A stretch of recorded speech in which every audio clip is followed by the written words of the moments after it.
Results show no cause for concern. An MRI scan in October was preventative, President Trump's physician says. Writing in a memo, the advanced imaging was performed because men of the president's age benefit from a thorough evaluation of cardiovascular and abdominal health. White House Press Secretary Caroline Leavitt shared the results. Everything evaluated is functioning within normal limits with no acute or chronic concerns. President Trump told reporters this week he would allow release of the MRI results following questions about why the scan was performed 6 months after his annual physical in April. Fox's Jared Halpern at the White House. The White House says both strikes on a suspected drug boat in September were ordered by an admiral. With respect to the strikes in question on September 2nd, Secretary Hegseth authorized Admiral Bradley to conduct these kinetic strikes. Spokeswoman Caroline Leavitt also says both strikes were legal, as some in Congress demand more information after reports survivors of the first strike were targeted in that September 2nd strike.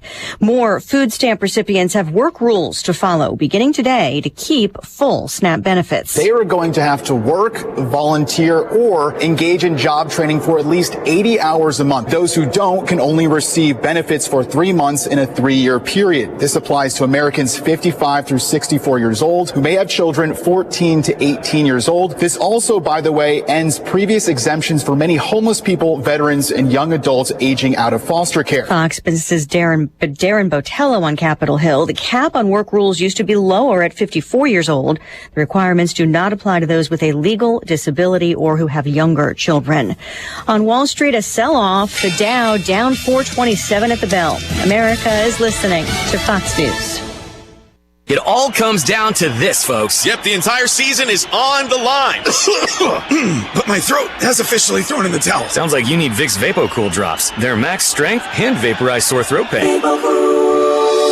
Whoa! These VapoCool drops hit fast! Speaking of fast, did you just see that play? Yeah, he vaporized that ball. That pun should have come with a penalty. Vaporize sore throat pain with Vicks VapoCool drops. Use as directed.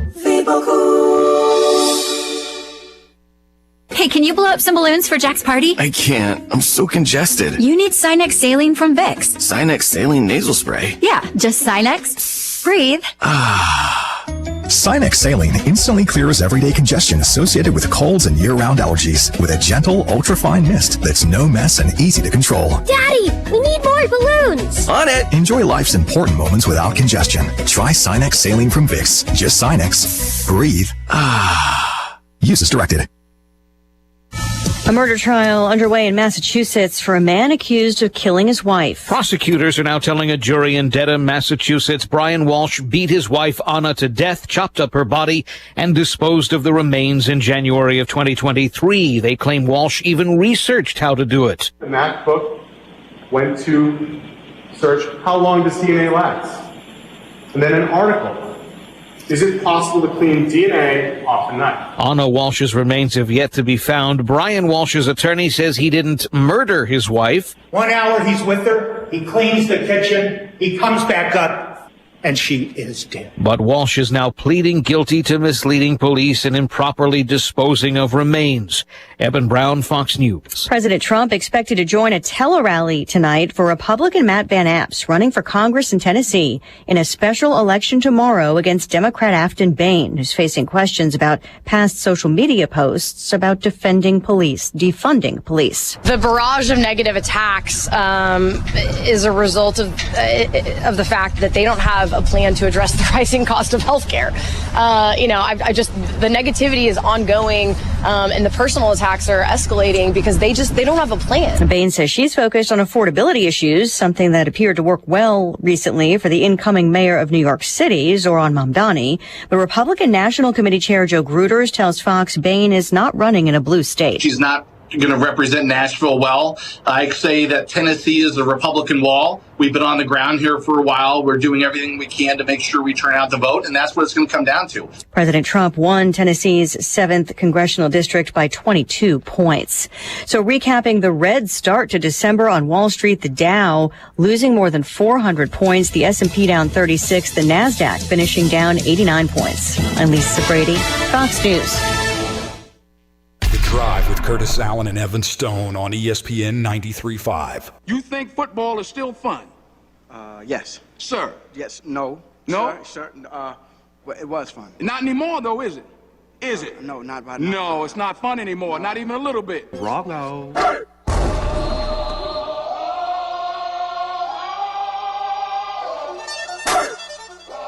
Here comes the one and only Jay Lane. We talk about everything. If you guys want the real talk. Can we call him Cool Hand Luke? I think we're there. I think we're there. This is what we're talking about. Yeah. Give me a toss. Like just for my sanity, give me a toss because it gives me a little bit of hope. Give me a little something like that. It's good for the soul. Backing up the middle and ahead to the 15. First and 10 for the Illini. Football is such an emotional game. The stakes are just higher. And good.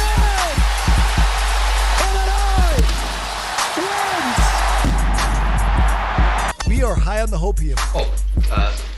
One other thing. I love the war chant. Do it. Do it.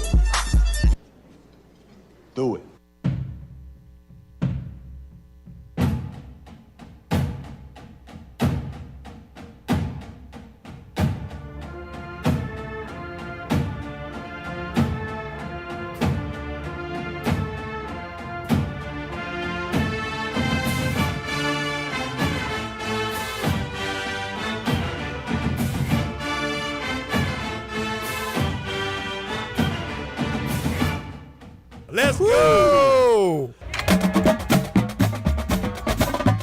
ESPN Radio 93.5, it is The Drive. I'm Curtis Allen, Evan Stone, joining in just a moment, and so is Jay Lehman. It is the start of the Jay Lehman Hour, Mother Nature doing what she does, but I do have a special guest joining us in the studio right now, and well, it's his radio station, so he can hop on anytime he wants. Stevie J. No, man, we're just all living here in the same world, and you're desperate if I'm on. So here's. Did you see anything or hear anything about the end of the third quarter when Red Grange has a race? Yes, I saw. There's a guy I follow on Twitter, Illini Mort. I think I know the video you're talking about, the Red Grange race. Yeah, the kid stopped at midfield and did the chief pose. Yeah, and 2,000 people went nuts. It was awesome. Are you sure there were 2,000 there? You know what? I think there maybe 2,500. I think there's a bunch of knuckleheads near the horseshoe that took all their shirts off. I saw. Yeah, they were on TV. See, I Stevie stayed home where it was comfortable in the blizzard. Well, and but you didn't be greeted by the athletic director. Josh Whitman was greeting people like a reception. Yeah, if people Thanks don't for know coming. this, you went to the game. Tell people what happened. I went to the game, and Josh Whitman's outside. He's not inside. He's outside greeting people. Hey, thanks for coming. It's just like a birthday party or something. But it was awesome that make that eye contact, and the people that were outside had if you're a hunter, they had everything they owned on. Yeah, because they were thick like that guy from A Christmas Story on the porch. They Randy or whatever. They kind of all look like that. But it was such an experience, the Snow Bowl. And before the game, it's like we're in Buffalo, New York. There's no way we're playing this game. The wind had to be 45 miles an hour when we were walking up. It was like they can't pass. No, but things got better in the second half, and it was as everybody probably saw, pretty much a coin flip game. That thing could have gone either way. No, and the Illini come out with a win. They get the hat. 2013, the final. But to your first story about Whitman, imagine that, like, as just a fan, and you do tough out the weather, and you do make the trip to Geese Memorial Stadium, and you're walking in, and there's Josh Whitman standing out in the snow and in the wind as well, just shaking hands with everybody that's coming in, just to say thank you. Yeah. For braving the weather and coming out and supporting the Illini. And kudos to the road crews that were doing their best to get everything cleared up the best they could, the people in the stadium. It was kind of cool to see these time-lapse videos, Steve. I don't know if you caught any of those that were on social media, but you saw the field get covered in snow, inches of snow, and then cleaned up, and then covered again, and then cleaned up, and then some rain. And it was a wild one. Speaking of which, the wildest of all has just entered the building, Stevie. You have been relieved. I have been relieved, and here he is, All-American Jay Lehman. Mother Nature doesn't wait for anybody, I just love that intro. So I was coming from downtown Champaign, I was working at M2. Mm-hmm. I had to pick up a bike at Durst for my son. Oh, Durst Cycling? Yes. Yeah. Some free advertising for Durst. Mm-hmm. I think he has a paid advertiser too. Great local company. And I call Stevie and I say, dude, I don't know if I can make it. It was University Avenue was backed up in Champaign, backed up, and it was sloppy. It was wet. But once I got off of University and onto Philo Road, coming to the great center of the universe, Philo, stuff cleared up a little bit. He sold me. He's like, it doesn't sound the same when you're on the phone, Lehman. You got to get in studio because we just wrapped up an 8-4 season. Yeah, we did. Right? You were a little bit more tame on Twitter. Okay. I was really tired, not going to lie. You were tired. I'd been shoveling you snow. You were I a was servant tired. to the tryptophan and That's the not a shoveling. lie. That's not a lie either, That'll man. put you to sleep. But no, I'm excited. A lot of turkey. I just passed by University Avenue CrossFit as well, which Stevie just came from. It looked like he's got a sweatshirt on and different things. He must have driven better weather than I did because it was a mess by the time I got there. Which Durst is just down the road. But man, I'm excited to be here. Listen, we're 8-4. Okay, 3 of the last 4 years we've had 8 wins. We said we'd build a statue. Okay, we did. If somebody wins 6 or 7 games, of course, Ron Zook said that too, and I won 6 games in the last 2 years. They fired me. But that being said, could it be Grange? Could it be Butkus? Could it be Beelum? Unless I put the cart before the horse. That's another Zookism right there. But hey, the big picture is we're 8-4. You do feel like, Curtis, I know I felt like this. You left some wins on the table because of spotty defense and because of suspect O-line play at times in bigger games. So. That's where I'm at. But you win your rival in a very memorable game. Yeah. I remember the Minnesota-Illinois snow game where Ty Dothard in 1993 had a game-winning touchdown pass to score. Yeah. That was the last snow game we had. We've never had more snow in the history of Memorial Stadium for a game. I think it was our guy Lindy on the Max Twin City Recycling text line. He sent in highlights of that game because Evan and I were kind of going through, well, when was the last big snow game at Memorial Stadium? And the closest, it wasn't at Memorial Stadium, but the last snow game the Illini played in was 2023, but that was up in Minnesota. Okay. And then. But there wasn't like a ton of snow on the field. No, nothing like Saturday night. So I want to ask you this: a lot of criticism, including from me on the social media, for Aaron Henry after the loss at Wisconsin. How about that performance from the defense? I loved it. Yeah. Jeff Keith, by the way, says, Jay, move to the left, please. I don't know if the camera's not on me or what. Oh, you look good. I can see the camera now. Okay, gotcha. I moved to the left. Jeff, thanks for saying that. Appreciate it. I like anybody that, helps my radio face look better. If we're going to hate on the defense, which is warranted, after the drubbing of Indiana and Ohio State, by the way, they are in the Big Ten Championship, most undefeated, so they're pretty good football teams. You felt like the defense lost us the Washington game. You felt like everybody played bad against Wisconsin. But you got to say that the defense probably won the Duke game, kept us in that game, got some turnovers, right? Yeah. Slow starts on offense in both the Rutgers and Maryland game in which we were able to hold them to 6 points apiece. So you play weaker competition and you feel like they played better. Here's what was the difference, though.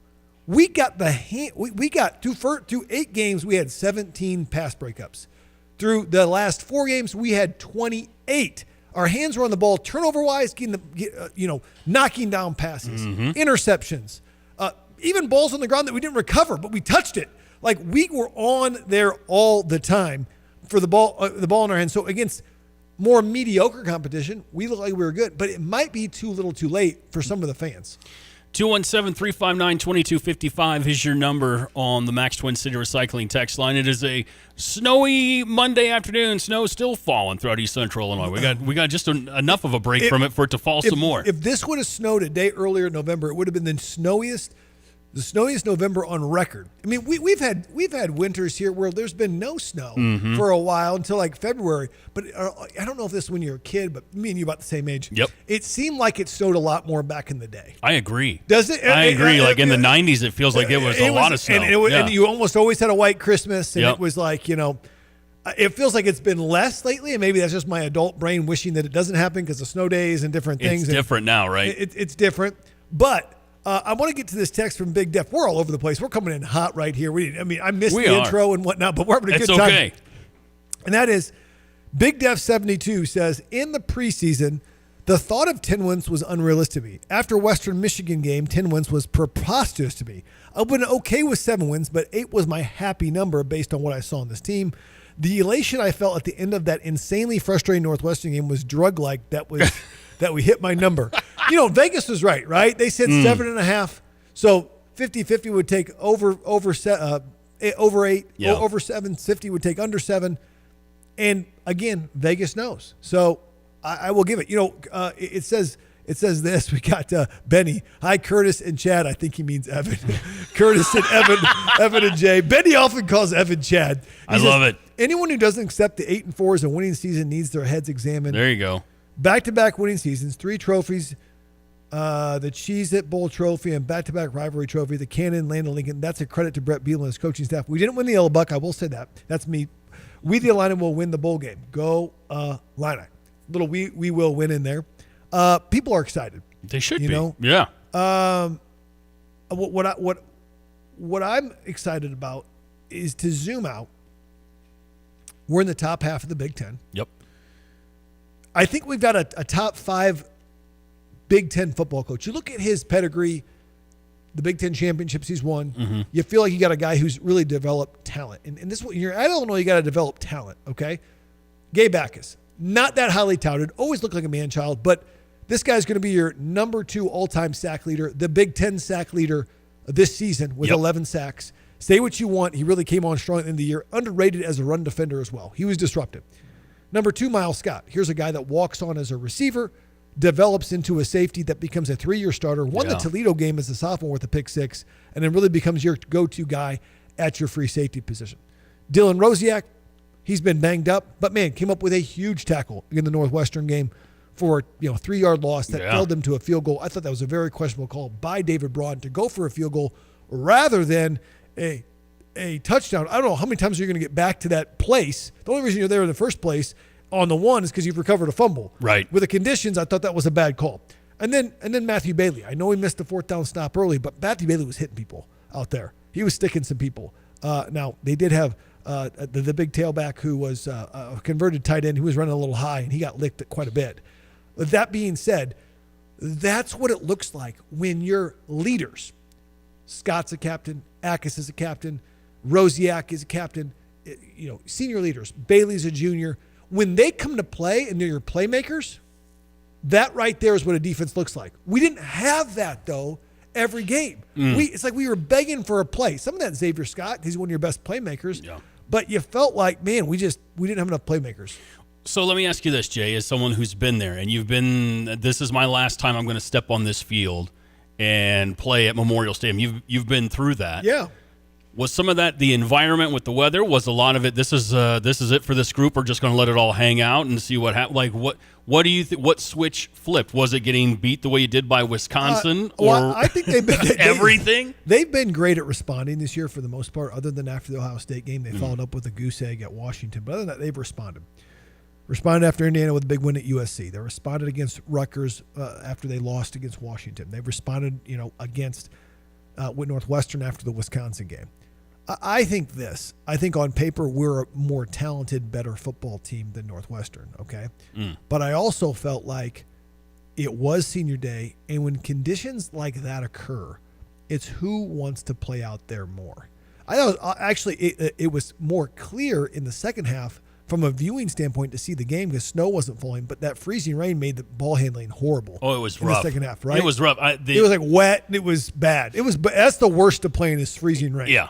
If there was any angry tweet that I had over the weekend, it was this game is dumb, and it was because I was watching the turnovers happen. It was like the one fumble where the ball's slipping and sliding all over the field, right. Nobody can recover. It's like this is like Keystone Cop stuff we're seeing here. It's madness. It was brutal out there, but here's what I'll say. What I like what Illinois did is Lunny was aggressive in the first half. Yeah. With throwing the ball downfield to Colin Dixon, doing some trick plays to Hank Beatty. You got to take the good bad with the good. Hank Beatty throwing to Tanner Arkin. You have one trick play in the second half doesn't work out, right? And kind of kills a drive. They're able to get a field goal. It was tough conditions. You knew that wasn't going to look pretty. It wasn't Luke's best game. I don't think any quarterback could. Look at Preston Stone's game. Okay, it was a defensive game, but you showed that you could win a nitty-gritty game. Now, for a guy like me, I love conditions like that. I was too slow to slip. So, like literally, I mean, it's the great equalizer. What I was worried is we're more athletic than Northwestern, and usually conditions kind of minimize athletic advantage, right? And more just like, let's grind on you in the box. 217-359-2255 is your number for the Max Twin City Recycling text line, ESPN 93.5. It is The Drive. I'm Curtis Allen. That is the All-American, Jay Lehman. In the studio with us, it is the Jay Lehman Hour. You mentioned Miles Scott, what a performance he had, 2 interceptions, and he was one of the guys that really jumped off the page to you. Who were some of the other guys on the defensive side of the ball? You mentioned Gabe, but some of the other guys that maybe didn't get the love they should. Gabe was disruptive. I thought Rosiak, when he was in there, played well. Malachi Hood played better. I know Matthew Bailey missed a tackle early, but he was sticking people. I thought Juice Clark, good as ever. That Wildy guy is a good receiver. And he was pretty much locked. I know the conditions weren't great, but we had some decent catches. Hudson Clement and Beatty and Colin Dixon. So I think Juice Clark next year will be our highest draftable prospect on this defense. So I think he's a real stalwart. I'm concerned. Who else played good? Let me just keep going. I thought the D-line underrated this year, their ability to stop the run. I remember there were some years watching football, we could not stop the run at all. People just run through us. We've watched a lot of ball, Curtis. We have. We have. We go way back on watching ball. You and me both, Illini fans since birth, by birth. And so that being said, I thought overall defensively they did well. And you got to give credit to Aaron Henry. If you're going to give him blame, you got to give him some credit for having a game plan. But do I think there'll be some defensive changes? Probably. Looking at special teams, and I know that was a big concern for me, was special teams on Saturday night, looking at just the weather conditions in general. I thought Khalil Valentine was fantastic not just running the ball when he was in the back, but I thought he was fantastic on returns on Saturday. Did you see anything that jumped out to you from special teams play? Well, before you do that, Evan Stone just texted in because he's not here in studio. Oh, is he on the text line? Angelo McCullum played good. Yes, Angelo McCullum did play good. I didn't have the text screen open. I just look up. There's Evan Angelo McCullum in all caps. I like what Big Def says. Big Def says, I don't care who you're down on, whether it's Aaron Henry, Bart Miller, OL, RBs, LBs, back end, or all of the above. If you're down on our QB or our 4 eyes or nose, that's our interior defensive lineman, you're wrong. But for the rest, doesn't matter. Brett coaches better than the sum of all our parts this year. It's a good point. Yeah. Okay, with this roster, what he did. But the special teams, I like Beatty as a returner. He didn't have many chances to return the ball this year. Right. Okay. Khalil could be an explosive returner. What I didn't like was I didn't think punting-wise we were very consistent. We know they had 3 block punts basically this year, but Kellen Crimmins couldn't place the ball like he needed to place the ball. He had 3 punts in the end zone. I know the wind was going crazy, but placing it within the 10-yard line. It wasn't where we needed to be from a special teams perspective. And I think you have to understand that those are the edges that we need. We got to run the ball, stop the run, cover kicks. And in the games we won, we did that. In the games we didn't, we didn't do that. So, but I still think Brett's a great coach. What we can sell, though, is this. We got a guy who's locked in here till 2031. He's not going anywhere. Right. You feel like he's already cycled through to bigger jobs, SEC. He's been to the, not as a head coach in the NFL. You feel like there's so many non-competes in that dude's contract. You feel like the only way out for him is to go the NFL.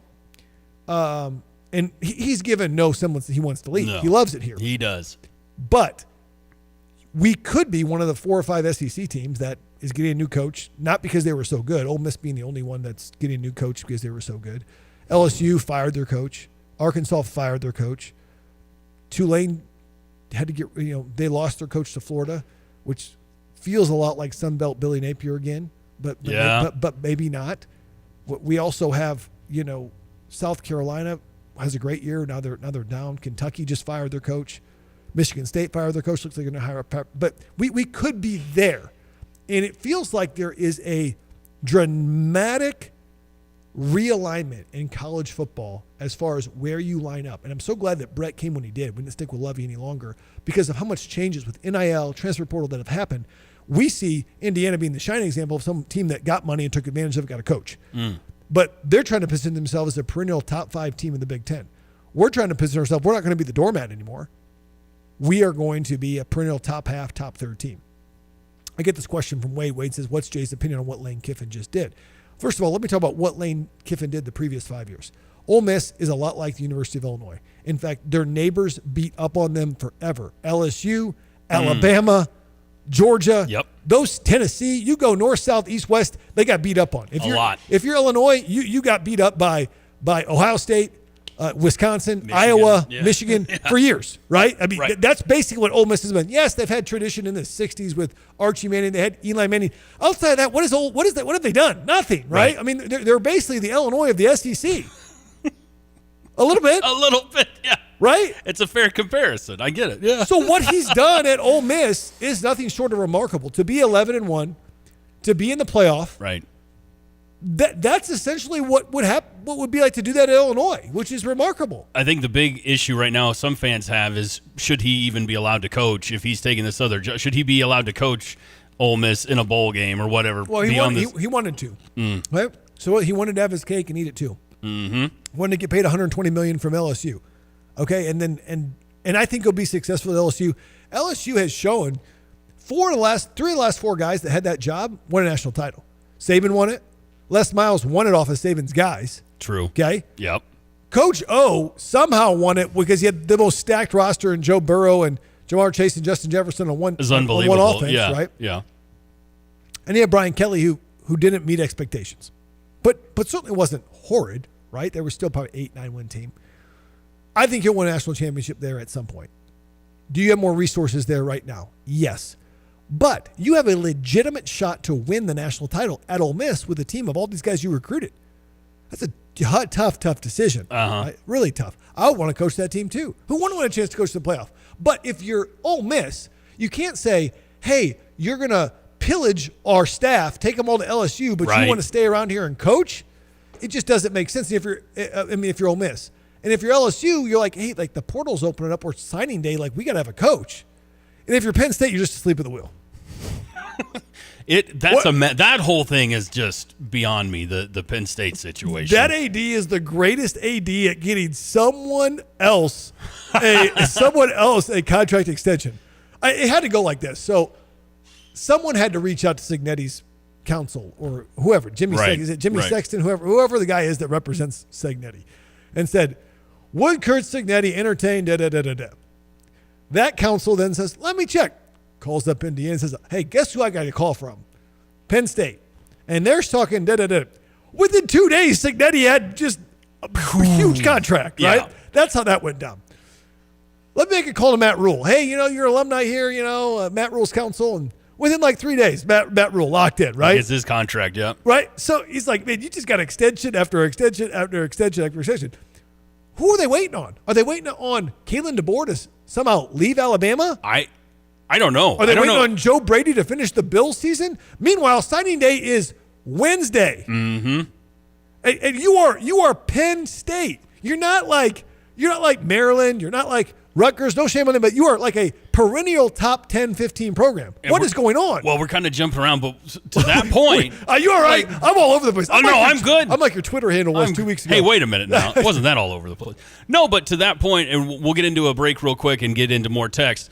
Like, who takes the job then? If you're this close to signing day, if you've got no time to recruit, you're not going to bring in anybody. Like, you're kind of set to fail, at least for the first. So I know you got to rebuild. You're trying to build a new, but like, it's Penn State. To me, should be a premier coaching job in all of college football. Yes. And because of how this season has gone, you've relegated it to something that is just dirty. Like, nobody wants anything to do with it because it's such a mess right now. I mean, say what you want about LSU and what they did to get Lane Kiffin. At least they got their guy. They got their guy, and they got him with big money and telling him we're going to open up the checkbook to get whatever you need at the portal, and he's bringing his OC with him. So I don't know who coaches Ole Miss in the playoffs, but that's the thing. I think Pete Golding is their DC. He got promoted. Sometimes it's good. Oh, that's right. Yeah. Sometimes it's good to promote, but who's going to coach the offense? Right. And I do think he's a Saban disciple. I think you could have success there. You're still going to have an offense, right? Mm-hmm. You got to have offense, you got to have defense, you got to have great lending. That's why the SEFQ is a great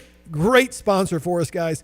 Auto, home, and commercial loans. Guys, stuff happens. It snowed a lot. You might need a loan to fix something. I personally ran into my mailbox this week, backing out. I was trying to take my daughter across the street, like down the street. I was like, I'm going to get in a car real quick, and my van didn't really have great traction, and nor could I see. And I was like, bam! Oh, that was not good. Good thing it wasn't a car. It was just me hitting something. It was your property. Yeah, it's my property, which is always better than someone else's, which is good. Yeah. So I'll take ownership with it, be mad at myself, and go drink some hot chocolate. But that being said, SEFQ's great. Not a bank, better credit union. They're local here in Champaign, out of Peoria. Also, Dick Van Dyke Appliance World, home of the free 10-year protection plan.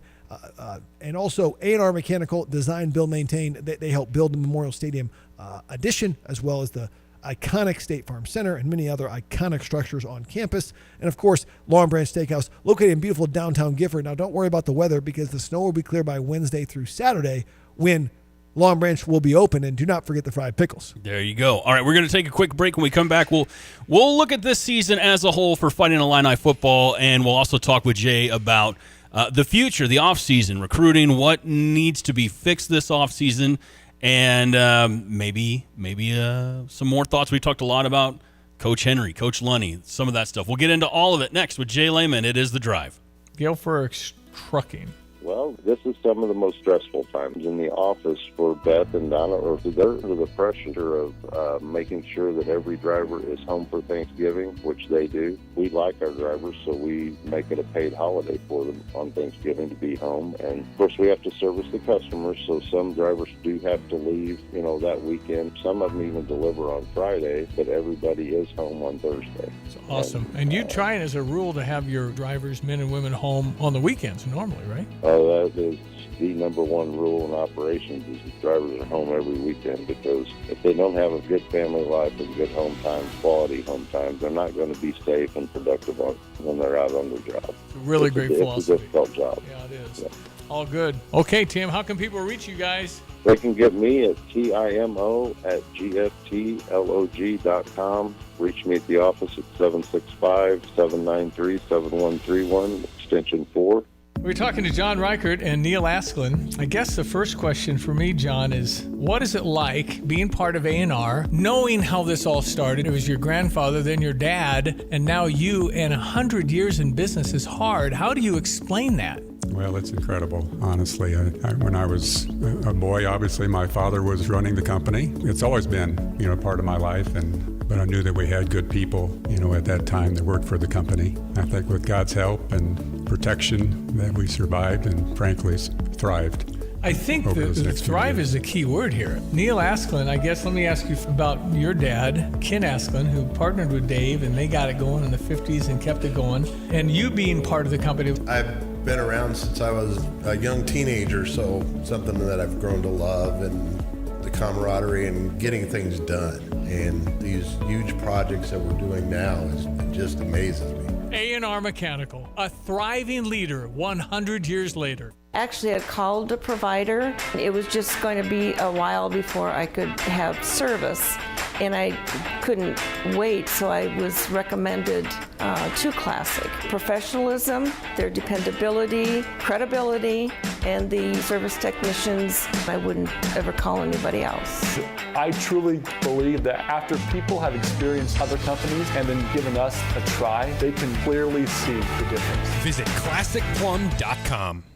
Always a pleasure to talk about Donnie up at Long Branch Steakhouse there in beautiful downtown Gifford. Well, you know what, friends? It's never too early to make your Christmas party reservations at the Long Branch Steakhouse in Gifford.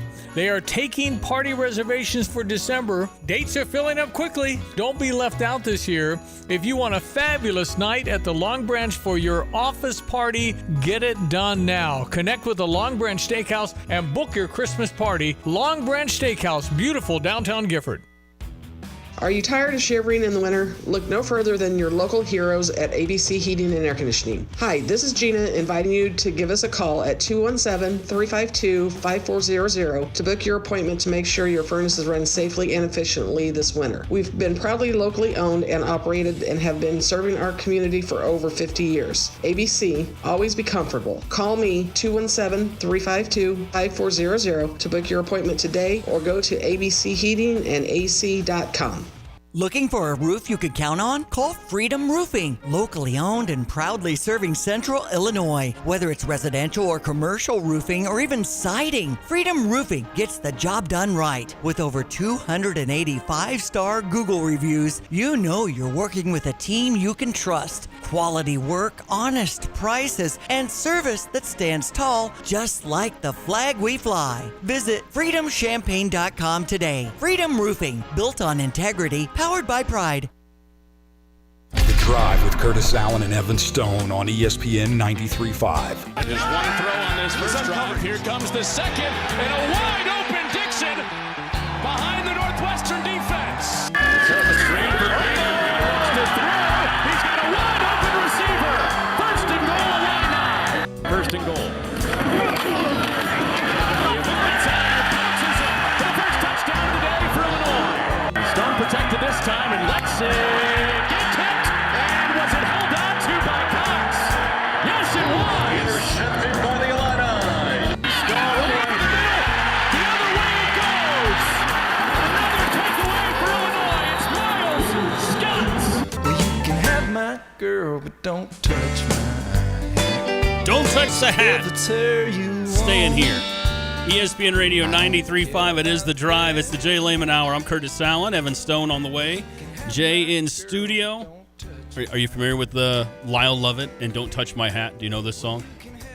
Vaguely. I didn't have the benefit of being a DJ for Wixie for a decade, right? Stop. But, well, that is, I think Lyle tried to do, I don't know if he was always country music, but he tried for a while there. And that song, Don't Touch My Hat, I thought it was appropriate that the Illini won and kept the hat on Saturday night. So I thought that worked well together. Love it. Thank you. 217-359-2255 is your number for the Max Twin City Recycling text line if you've got a question for Jay. Let's look at the season as a whole. When you think back on 2025, what are you going to think about with this particular group led by Luke Altmaier? Luke Altmaier. I think he was such a game changer in that we have not had a lot of great quarterbacks here, and to see a guy throw with that kind of accuracy, that ability to scramble. Imagine going against Luke Altmaier. It'd be a pain. It'd be a problem. And so, and he's been a great leader. He's been a great person for the community. He's been someone your kids can look up to, and ultimately, he's one of the winningest quarterbacks we've ever had. This 2-year span, one of the best spans we've ever had at Memorial Stadium. Guys, we are seeing consistent success at Illinois. Three years of eight or more wins. That's consistent. Mm-hmm. And with that, you kind of learn to be happy with some of that consistency. I mean, we've talked about the big expectations for this year, and people really dug in on what the pundits were saying about this is Indiana. What Illinois is this year is what Indiana was last year, and that led to some heartbreak. But when you step back and I think you look at the big picture, you should be happy if you're an Illini fan with where the program is right now. I hope people appreciate the season, and the last 2 seasons, I'll say, that Luke Altmaier had here. And I think with time, people are really going to go, yeah, so-and-so is really good right now, but man, do you remember Altmaier? Kind of like they do with Kittner and some of the guys of the past. Sure.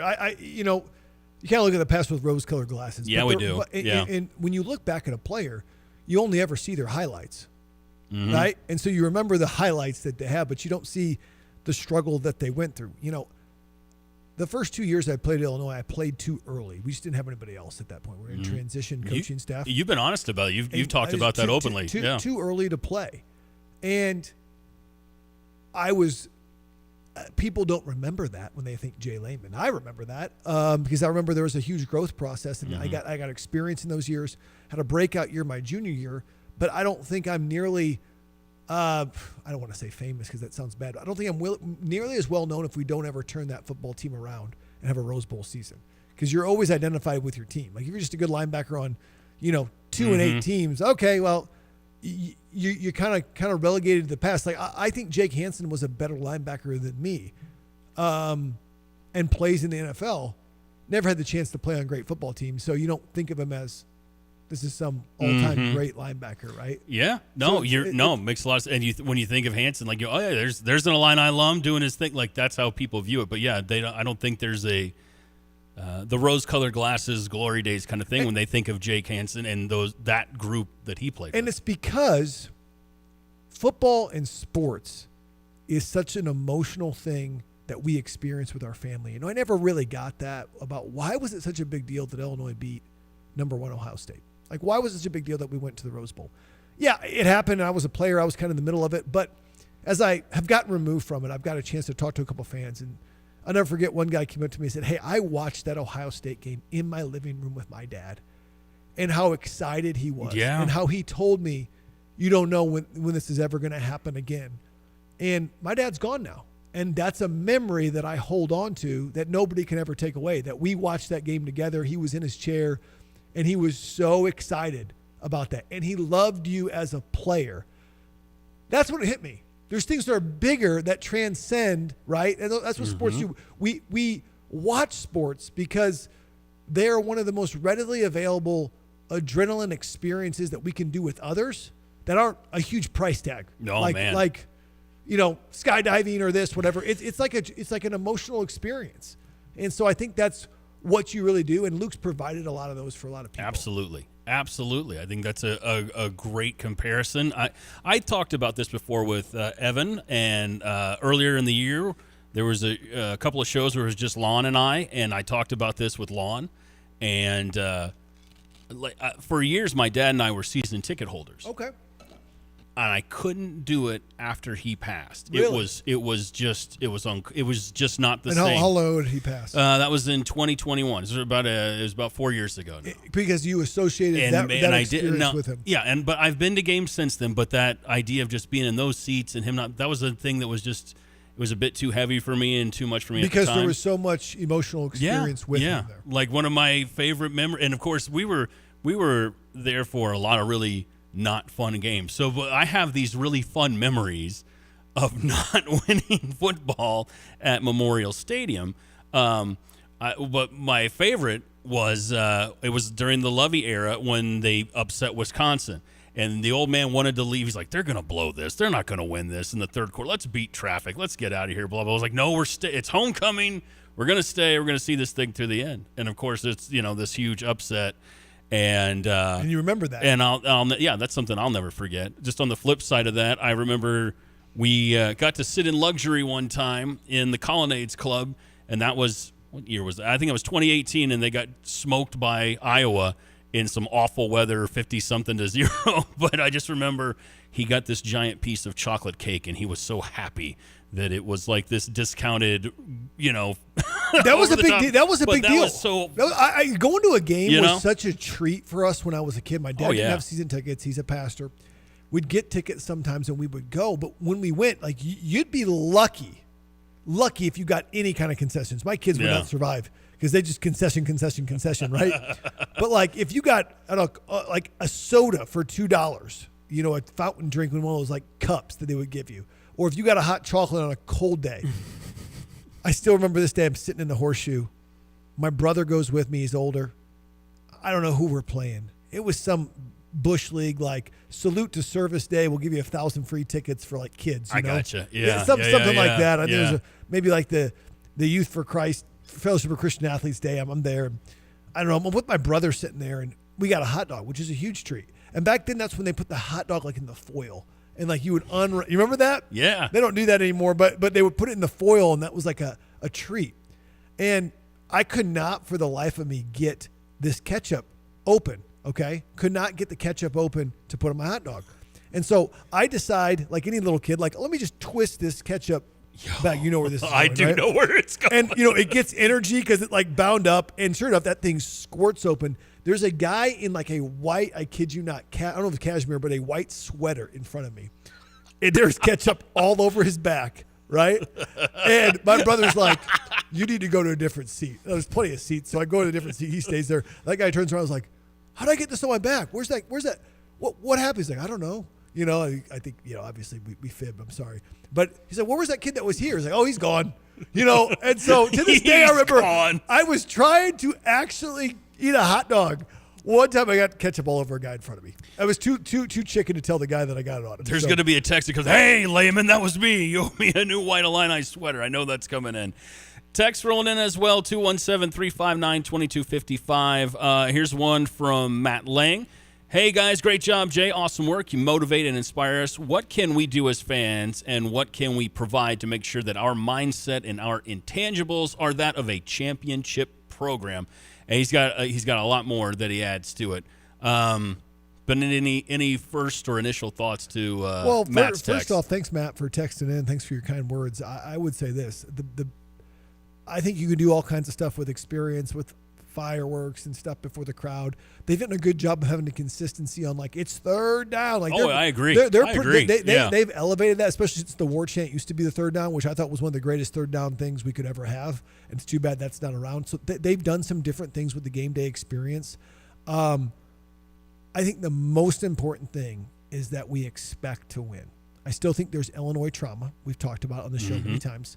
We expect that we don't have a place at the table. And I think that's the mindset that Brett's tried to get to his players. And obviously they've had success. They do have a place at the table. We have a great point Jeremy Warner made. Wisconsin rushed the field when they beat us. 5 years ago, who would ever rush the field to beat Illinois? Nobody. Expectations have flipped. It's a fantastic point from Jeremy. Yeah. But fans have to get this we expect to win mindset. Doesn't mean we're just totally belligerent in what our expectations are, like some fan bases are. It means that we expect to win, and we show up early and often to cheer on this football team. I understand Saturday was a unique thing. Some people couldn't even get into town. Right. It was that bad. But for the most part, I think we've grown. So I think it's more the expectation and mindset around it. On another note, Randy Miller from Urbana says, Jay, who had a better year, the Illini or 8th grade team? My 8th grade team was 2-4. But hey, we were up every game at halftime. We just didn't finish games well. So there you go. So Illinois had a better season than me. And sometimes it's the Jimmies and the Joes, or it's the X's and the O's. And I will say it's definitely the X's and O's for that team, because we had some players in the 8th grade team we used to win. So should have got the X's and O's right. Who's drawing up the X's and O's anyway? Who was leading that charge? Who's that guy? So I'll take ownership for that. I think that's what big boy coaches do. They say, hey, we could have done better, but most importantly, I could have done better. You know what else big boy coaches do, Jay Lehman? They thank those sponsors in the community that help make it all go round for them. And we need that, because without CEFQ, who's been our title sponsor the last 2 years, this is the 4th month of the show. We've been on since actually late August. Yeah. And we have been here every weekend, even the bye weeks. Not every weekend, every Monday, even the bye weeks. And it wouldn't be possible at CEFQ. CEFQ makes this show possible, and they are great at auto, home, and commercial lines of credit. They are just a phenomenal credit union, not a bank. They are better than a bank. A&R Mechanical, design, build, maintain. They have been in business since 1925 in Champaign County. That is 100 years of business and treating people right. You can't stay in business for 100 years in anything unless you do good work and treat people right. That's what A&R Mechanical does: design, build, maintain. Dick Van Dyke Appliance, we talk about local appliance shops. You can go to Lowe's, you can go to Home Depot, but will you get the service and the free 10-year protection plan? No, you will not. Buy local, think local. Dick Van Dyke Appliance World, located on North Neal, just south of I-74. And to wrap it up, the Long Branch Steakhouse, guys, in beautiful downtown eclectic Gifford, open Wednesday through Saturday, 5 to 9 o'clock. Come for the ribeyes, come for the fillets, but stay for the fried pickles and fried mushrooms. And tell Donnie we sent you. ESPN Radio 93.5, it is The Drive. We're going to take one more break. When we come back, we'll talk more with Jay, kind of big picture stuff for this offseason and looking ahead to 2026, what the Illini need to do going forward. That's next on The Drive. Honey, can't wait for you to see your Christmas present this year. It's going to be great. Well, hope it's better than last year. The diamond necklace with the matching earrings? Read the room, honey, and that room is our kitchen. I'm listening. Here, listen to Paul Reekin from Dick Van Dyke Appliance World. Hello. He's here? It's Black November, and the sale prices at Dick Van Dyke Appliance World are perfect for the holiday season. Paul, we need a kitchen. GE Profile Kitchen Package deals are $720 off with rebate, plus a free 10-year protection plan. Now that's a gift that keeps on giving. For 10 years. And I'll see it more than my diamond necklace. Paul, how about a laundry pair? Oh, honey, now you're talking. Electrolux front-load laundry pairs with pedestals are starting at $1,300 off with rebate. With these savings, I can still get that new set of golf matching diamond bracelet. Oh. Looks like my job here is done. Paul, one other thing. Do you gift wrap refrigerators? Wow. Dick Van Dyke Appliance World. When you buy from us, you get the whole store.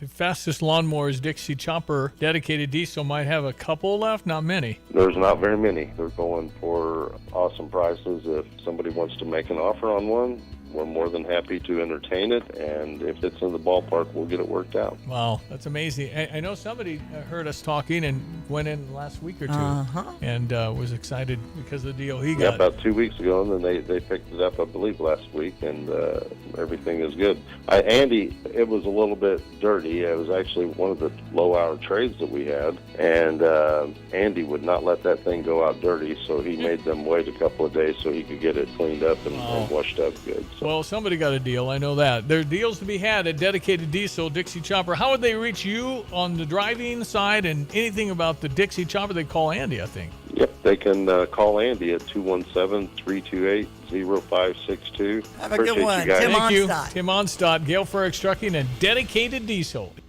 Jay Lehman here, former U of I All-American linebacker. Do you like steak? Do you like red meat? Well, if you do, you got to check out Long Branch Steakhouse. They had phenomenal steaks, sides, salads. I love the onion rings and the fried mushrooms as well as the fried pickles. You've got to check out Long Branch Steakhouse in beautiful downtown Gifford. That's right, make the trip to Gifford for some of the best steaks you'll have. Kids love it too. I brought my whole family. I'll see you at Long Branch Steakhouse in downtown Gifford. And that's grounded up the middle. Diving play. Mason Wynn to his feet. He throws. He got him. Busch Stadium isn't just a ballpark. It's where St. Louis comes alive. It's where every pitch matters and every cheer feels like home. Season tickets put you right at the heart of it all. And now there's a new way to be all in. Introducing 20-game season ticket plans. Get all the season ticket benefits with more flexibility than ever. Don't miss your chance to own your piece of 2026. Learn more at cardinals.com/tickets. Get the roof your home deserves by Roof Doctors, your residential roofing specialist that has always offered the best warranties in the industry, like our non-prorated 50-year warranty. Our customers love that we are family-owned and locally operated. We make our customer needs our top priority. With over 30 years experience and the best customer service, give Roof Doctors a call today for your free estimate at 328-7529. In your community and for your community, Roof Doctors. From computer systems to brakes and tires too, at PDR, fixing cars is what they do. Remember, when you turn the key and the car won't run, call 367-9481 or use their dedicated text-only line at 383-0619. Additional information including repair quotes and online scheduling requests available from the website at pdrauto.com. Remember, they are what's best for your truck or car. They are PDR. The Drive with Curtis Allen and Evan Stone on ESPN 93.5. What is a senior classman? Well, they've changed the perception. John Asamoah was our guest captain this week, and I met John. Martin O'Donnell was the guy that actually recommended him to us, and Martin and John had played together here, and I never tell the guest captains what to talk about, and John came in, and the first thing he said to our guys, he actually said, "Hey, I'm here to applaud you," right? Like, I'm living in St. Louis now. I'm a former player. When he was in the league, there wasn't a lot of great things happening here, and now he's down in St. Louis, and people know him and who he is and where he played, and people come up to him, and he was telling to our guys how much pride he has in what they've built here, and I think that's really something cool for our guys to hear. I think they lose sight when they're here, and we had a couple setbacks this year that were tough to swallow, but to know where we've gone and the journey we've been on, and to have 5 years building this thing, the thing that's crazy, I just think about a lot, those 2 years that we didn't get to bowl, we were one game away each one of those years, could have been, but I just think it's great to see signs of what's going to come, and these seniors are a huge part. ESPN Radio 93.5, it is The Drive. That is Fighting Illini head coach Brett Bielema post-game after the Illini's win over Northwestern on Saturday. The Illini get the hat. And it is The Drive. I'm Curtis. That's Evan. He's in studio. Jay That's our Lyman. hat, baby. Hey, Jay, I don't know if you saw this or not. Somehow he got down to the field and he got a hold of the hat. I got that hat. He got a picture with the hat. Yeah. Was that approved? Was that Illinois football chaplain approved? I don't know if we need to talk about that kind of stuff. It's about forgiveness other than permission. This spat for the hat. Yeah. I got that hat. I saw someone walking with that hat, and I said, "Give me that hat." I would love if it was a real hat without the box. I know, right? I think it would be such a viral moment to have just a huge iron hat. I'll tell you what, it's heavy.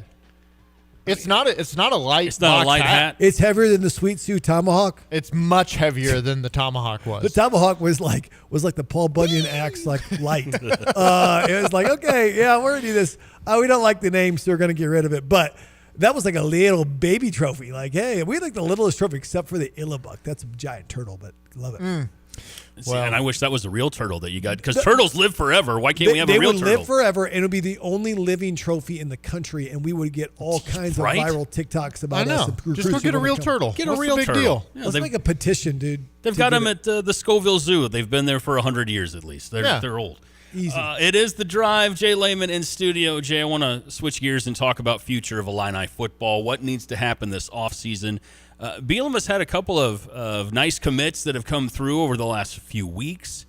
He's kind of hinted and alluded about maybe having the financial backing for the transfer portal, and maybe if there were coaching changes. I'm not saying he said anything about coaching changes, but if that were to happen, it seems like he's got the backing of Josh Whitman. So, well, when we read between the lines, and all we can do is go off his press conference, he says that he has more financial capability to do his job than ever before. I don't know if that's a combination of revenue sharing, of NIL funds, or both.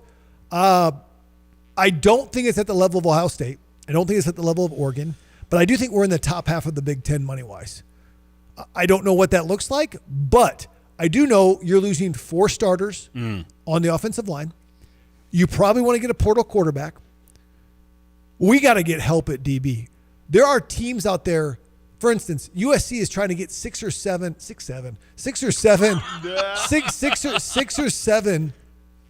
defensive backs, corners in this recruiting cycle. We get hurt so much that position. Yeah. Because you get banged up, soft tissues, hand injuries for battling for stuff like Heckle and Bailey have hand injuries, concussions from hitting people. It's a lot. Go ahead. Well, we just took one from USC. Supposedly, did he commit? He committed, yeah. Okay. The number one JUCO corner who was committed to USC. When did that happen? Flipped his commitment. It was before the game Saturday. Saturday it was like afternoon. last Thursday or something, or sometime maybe it was Saturday afternoon. Yeah, flipped his commitment from USC to Illinois. So I'll take a flip from USC. Suck on that, USC. He got a little bit into his attitude era. I am a little feisty. That was you talk about my tweets. That was the attitude era, like literally. That was attitude era. Who was the guy that was it? Shane Michaels who went around Shawn Michaels, Triple H. What do you the X? That's right. If you were in middle school and you X-Pac, Road Dogg, you did not do the X motion. Billy the Gun. Did you actually live? Did China? Were you alive? China. That's a whole. Gosh, I keep going. In the whole. I won't even get political, but the whole trans movement that's going on right now in gender identity, China is a whole different case study. R.I.P. R.I.P. Well, we were going on this, but if you watched China, you were like, huh? You know, that was Triple H's girlfriend for a while there. You know? And then he upgraded Stephanie. And then he married Stephanie and took over the whole company. Yeah, that's yeah. It's just so bizarre. The whole thing is bizarre. Did you get it? Well, I was spicy because I thought I was going to make good time in here. I thought it was going to be really good. And then I take back roads to get in here just from Savoy to Philo. Oh, man. You kind of have to. And I was doing fine until I turned onto a back road thinking, it'll be just me. And there's a Prius with a California license plate driving in front of me on the back road. 10 miles an hour. I'm like, what is happening right now? When you said Prius, when you said Prius, I said, say no more. Then you said California plates. It was on double top, whammy. On top. And I was like, wow. And I'll let you imagine who was driving it. So it was just, it was a whole mess. Well, people do look like their cars. You ever notice that? Like you, my mom always told me, Jay, people look like their cars. So I play this game. And their dogs. So if you don't want your kids to just watch DVDs on the interstate, right? Yeah. And their spouses after a while. But if you want your kids to play a game, okay, tell me what you think this guy or girl is going to look like in this car, and you'd be surprised, like how accurate it is. Like you see the bumper stickers on the car, like that's a bumper sticker car, and you're like, okay, probably a stocking cap, glasses, not making, probably like, Hey, wait a second. Wait a second. So there'd be something like that, right? Or you see like a work truck. This guy's got like a baseball cap on, probably got a goatee, kind of a bigger guy, and you're like, yeah, that's that. Yeah. Then every once in a while you see like, didn't think that person would be in that car. But this is a totally different topic. We got from China to people like their cars to Well, Priuses. yeah, we play a game of guaranteed. If you ever walk across a work truck or like an Illinois facilities truck that's out there, 10 out of 10 times, it's a guarantee. If you walk by it, there will be a Polar Pop in the cup holder. Well, that's true. 100% of the time. Got to get a Polar Pop. That's the game we play. For the Polar afternoon. Pop? Yep. Again. Well, do you think they get it from the one on the gas station on Stadium and not Stadium, but Hessel and Neal right there? There's that one in the corner. I think it's just magical. I don't know. I think it comes with every truck. Like you buy the truck, Polar Pop in the cup holder. It's crazy. You should, anyways. It's crazy. I got thoughts on all the texts that have come in. Okay, go ahead. Give us thoughts because we've been talking a lot while you've been trying to get here behind a Prius. Speed talks. I thought Saturday night was so much fun. It was a blast. And anytime you get to beat Northwestern and their stupid strength and conditioning coach in his short sleeves, nerds, love beating them. Someone asked, "What are your thoughts on Lane Kiffin?" I think he's a bum, but also at the same time, can't really blame him for taking that job. I have a different perspective. If I'm Ole Miss, I want him coaching in this playoff run because I think that's your best chance at winning a national title, and he can't take the national title to LSU. So if I'm wanting a title, I probably want Lane Kiffin coaching. And then I'm taking OSU minus 5.5 on Saturday night. Xavier is eligible for another year. Will he take it? I don't know. I'm not taking OSU by 5.5. I'm taking Indiana. I know you're a big Indiana. I'm taking Indiana to win outright. Oh wow! I'm ready for Signetti to get his. You need to get over that trip you took to Bloomington. I will you're never. Just like bitter. Like I will. Why are never. we cheering for anybody named Ohio State ever? Because it should be us. If it's not us, it has to be the big boys. That's all I'm saying. So I can't get on back of Indiana. I can't root for Indiana to have what we never got. We got a text from 815 that says stop. But I don't know if that's directed at us or if it was some sort of like a text. You know what I mean? Stop. Like stop with the texting. Like they're entered some promotion. Somebody said, stop talking about China. That's what it was. That's what it was. Jeff Keith says, I've heard we're in the mix for the number one JUCO receiver. Supposedly runs at 4.2940. Listen, nobody, this is 4.29 stuff. I mean, really? I mean, I get it. There's some guys out there. Fake numbers. Fake news. 4.29. Do you know how fast 4.5 is? Yeah, I don't think they're. What did Hester run? What was Hester's 40? Hester? When he was returning a punt, he was faster than anybody. I know that. Yeah. I don't know, but he was fast. I know that. He was no Chris Johnson. I know that. Yes, Chris Johnson did run a legit 4. That was a legit. Mm-hmm. Yes. With a blunt hanging out of his mouth. Stop. That dude. Don't know if he did. I know they all ran. I will say this: they all ran faster than the guy who ran with Grange on Saturday night and did the Chief pose. Oh, I saw that. Yeah, I saw that on the socials. Hello. Yeah. Hey, was the reaction in the stadium like, "Yes, we love it," or was it like silent? What? No reaction whatsoever. I saw 2 different videos. And they seemed pretty quiet. I heard a couple of boos. I heard a couple of cheers and a couple of Chiefs. But there was nothing that I heard that was like overwhelming. I think people were confused. Legitimately, so there was confusion. They were legitimately excited to see the 77-yard dash. That's one of the most fun things. They wanted it, and I think yeah. they felt robbed by it, especially once Red Grange gave him, I don't know if they showed this on TV, he gave him a full 30-yard head start. Because it was so cold. He started at the end zone, and the other dude started at the 70, so I guess not, 23-yard head start. So Red Grange started all the way at the end zone. The dude was wearing jeans. We knew it was not going to go well. He started at the 77, and Red had passed him pretty much at the 50. Okay. So when he stopped at the 50, Red was confused and then kept going. And I'll tell you who had the worst night was that whoever was in charge of putting those things together. Those 2 people in their winter coats, they were on it so fast. And they're pulling the guy, and he refuses to stop doing the pose. And they're trying to pull him off the field. It was like, okay, at first, you made your point. That's cool. Okay. Now it's a little much, dude. There's 12 people here. Like, I do think, what was the attendance? Somebody had texted that in, and I heard from somebody that was working in the media booth that night that they would guess if there was 5,000 in the stands, they would be impressed. They thought they had to be under 5,000. Still, though, one of the best atmospheres of the year. because people were having fun. And everybody who was there desperately wanted to be there, and it was a party. I mean, they're building snowmen together. They're running off of the bleachers and jumping into snow piles in the first couple of rows of I mean, it was insane. There's guys shirtless. I kept waiting to see you shirtless running around, but that didn't happen. But then you had the hat, so I tried to take my shirt off with the hat, and they said that was too much. I said, all right, Jay, we are way into overtime here, which is fine. We got an extra 2 or 3 minutes here because I was late to the game, and the fans deserve a full hour. Well, that's true. That's true. Were you late too? I was late, and Stevie had to talk. I was in downtown Champaign, and the snow was bad on University Ave. Really? And it was tough, and then it finally kind of was better once I got on Philo Road. And I took main roads. I took Philo Road, but it was tough to get out of town. I told Stevie, I'm not just calling. He's like, dude, it's not the same if you're not here. Like, come in here. You hadn't showed up. It's just Curtis and Stevie talking here about 8-4 season that we just excited about. Put your life on the line for this show, Jay. So I said, I'm there. I was driving the minivan today, so I was like, all right, let's go.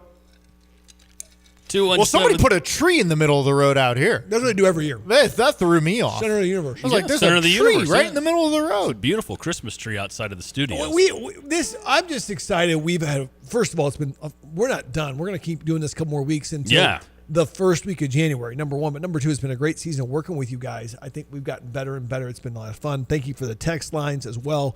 You guys are great. I did see that Nick Ponder from Muhammad, who attended our Long Branch 10-win celebration last year, said, no Long Branch dinner this year, Jay. That is correct. We didn't get to 10 wins. There's no way to get to 10 wins. If we won on that Wisconsin game, we would have had a chance to get to 10 wins. Mm-hmm. But that being said, I feel like this show is really coming to take a life on its own. When you're talking about China, you're talking about Priuses. You know that we are in China with a Y, not China with an I. No, not the China. Not China. We are not talking.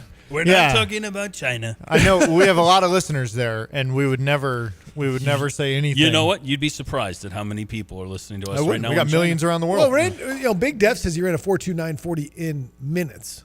40 minutes. In 40 in minutes. There was a fascinating thinking back on that last Coach Bielema quote that we listened to. That if you really think about it, in his first year and then in that third year, where we finished 5-7, there were a couple games we dropped there that we should have won. We are so close to 5 straight bowl games, which is just, I mean, that's insane for me to think about. Yeah. But like you said, 3 out of 4 years, 8+ wins. I mean, this is the most successful 3-year period since Red himself was here. Build a statue. Let it be on Kirby. Do it. There you go. I like where we're headed, guys. Do I think some wins were left on the table? I do. Do I think that with the senior class that you had, you felt like, you could have maybe squeezed out 1 or 2 more wins? Yes. Here's the thing, though. At 10-2, would you get? There's a lot of teams that are going to be left out of this playoff. There's some chaos that's going to happen here. I do think at 10-2 we would not have been at 9-3. Not a chance. A chance the way it's shaken out. And at the end of the day, we just weren't good enough to do that. We weren't a good enough team. And I think what's tough about this, we had less close wins and less close losses this year, but we had really bad losses. I think that's what's made it to think, do we need to make changes to make the next step as a program? But we have a lot of continuity. Brett, I feel good about that. All right. 217-359-2255 is your number for the Max Twin City Recycling text line. And as Jay mentioned, he's going to be with us throughout the month of December, and we'll get into the first week of January. So we have plenty of time left in 2025 with Jay Lehman and into 2026. But this has been a pleasure, and it's been a fun season with you, sir. So appreciate you every week being here with us. Let's go. Let's go. We will do it all again next week. It is The Drive on ESPN Radio 93.5. Join Stevie J Broadcasting in supporting people living a rich and meaningful life with DSC's Tree of Hope campaign going on now. Each holiday season, a wish list is put together. And if you would like to be someone's secret Santa and pledge to shop and give before December 10th, head to the website at dsc-illinois.org for all the details on how to give, where the list has been provided to give you a meaningful way to make a direct and personal impact. Provide a present or light a bulb on the DSC Tree of Hope on display at Market View and North Prospect to make the season bright. Plus, you can raise a little hope with a special beer release from Triptych Brewing to support DSC's Tree of Hope campaign. Wednesday, December 3rd at Bunny's Tavern between 4:30 and 6:30. 121 West Water Street in downtown Urbana. Learn more about assisting over 1,200 people in our community with disabilities at dsc-illinois.org. Guilford Trucking.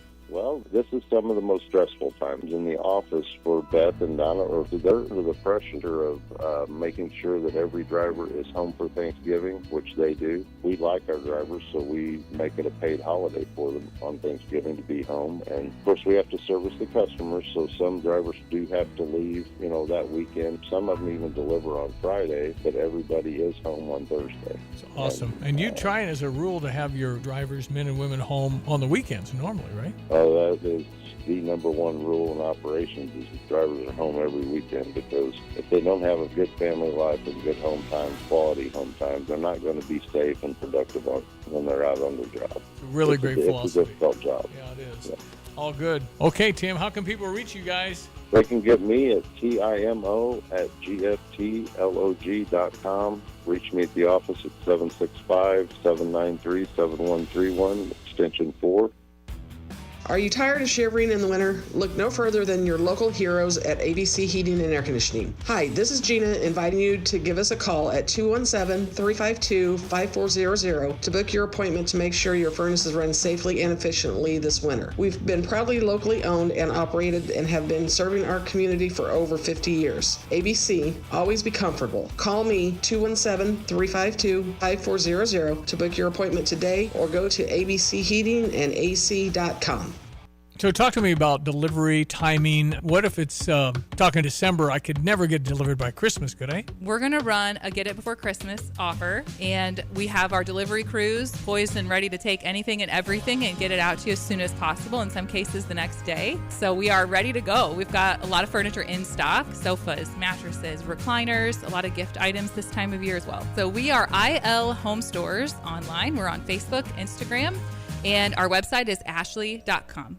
PDR Automotive has now been serving the Champaign-Urbana area for over 50 years. To give you some perspective, 50 years ago ended the U.S. involvement in the Vietnam War, and it was when Secretariat won the Triple Crown. So what does that mean for you and your vehicle? Whether you need a carburetor overhauled or your new vehicle computer system diagnosed or programmed, PDR Automotive has the experienced, knowledgeable staff that can handle all your automotive needs. Online at pdrauto.com, they are what's best for your truck or car. They are PDR. Philo Exchange Bank is hosting their annual Santa Breakfast on Saturday, December 6th from 9 a.m. to 11 a.m. It's happening at the Frank Center in Philo. Bring a toy donation to help families in need as you brighten up their Christmas. Enjoy donuts, drinks, toy prizes from the candy cane tree, bingo, carnival games, and don't forget your picture with Santa. Merry Christmas from all of us at Stevie J Broadcasting and the Philo Exchange Bank. The Drive with Curtis Allen and Evan Stone on ESPN 93.5. Yeah, my hat's off to UConn. A lot of respect for Danny. They won the rebound battle. They won the game. We told our team we thought that was one of the biggest keys in the game. Unfortunately, we didn't make many shots and then didn't find a way to combat that. They got in a nice rhythm the first half. I thought we were very soft defensively, and then you combine that with the fact we only shot 3 free throws in the first half. It made it very challenging to score when we were missing open shots. That is Fighting Illini men's basketball head coach Brad Underwood. Post-game from Madison Square Garden in New York on Friday. The Illini, a loss to UConn, tough game. And there are levels to this stuff, Evan Stone. It is ESPN Radio 93.5. It is The Drive. I'm Curtis. That's Evan. So we did a special podcast episode of The Drive that dropped on Thanksgiving, and we both agreed maybe a little too early in the year for this particular group of Fighting Illini to handle what Coach Hurley and UConn were going to be presenting to them at Madison Square Garden, and that was the case. It was outside of Kylan Boswell, you felt like there was a lot of points left on the floor and some strange shot selection from some of the other guys on the floor. It was not a fun one, let's say, but it lets you know where you are compared to the big boys in all the college basketball and where you need to go from here. Yes. I walked away from that game on Saturday. We did our little Thanksgiving podcast preview, and both of us came out, you're right, saying, just don't feel super great about this game. This probably isn't the one where they're going to, put their stamp on the season. But at the same time, I walked away from it thinking, hey, this is still a really good basketball team that we have. Yeah, absolutely. I mean, this is a really good basketball team that is going to need to learn how to be more consistent. I think there was one point in the second half where, there's like 8 minutes left in the second half, and Kylan Boswell is the only person who had made a field goal for Illinois. Yeah. There were some moments like that. Andre really struggled with the defense that UConn had. Really struggled, yeah. Couldn't find a shot. Couldn't get space or freedom. Brad brought up the rebounding. Watching it didn't feel like we were getting crazy out rebounded. They beat us by 5 on the glass, and it didn't feel like, oh man, there were some big rebounds we missed. Genuinely, I thought it was the 3-point shooting. Drove me insane.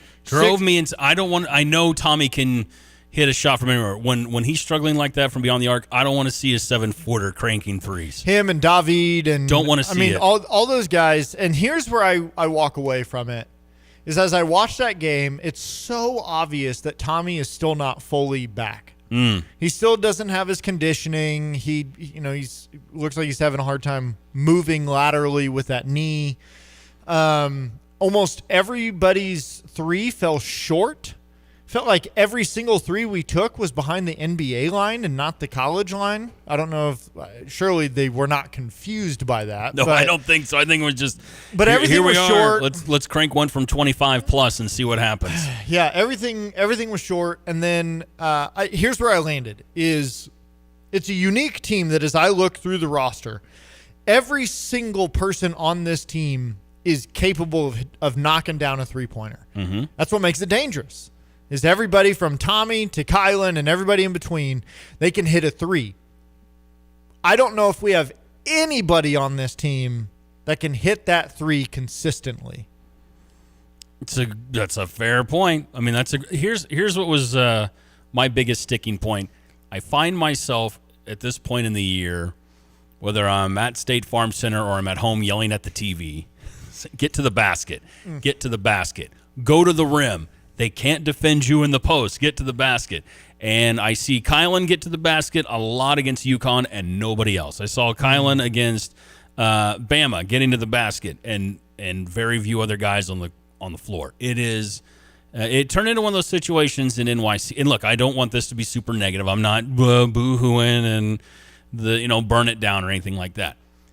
But I don't want to see Merck and Tommy cranking threes when you're against someone playing small ball, by the way. UConn went small for most of that game against you, couldn't defend you in the post whatsoever. Nobody's making threes, but Kylan is consistently getting to the rim. And I think it was our guy, the great Kyle Tosk, like he and I were on the same wavelength. I was about to, one of my infamous angry tweets that Jay likes to tease me about. But it was like, if Tommy's not if he's not rebounding, why is he in right? What are you doing right now? Like Tosk beat me to the punch on that tweet. I think I said something like, what is Tommy doing right now? And about that time, he got pulled for his brother. And, he had opportunities to make a run. Things were closer than expected towards the end.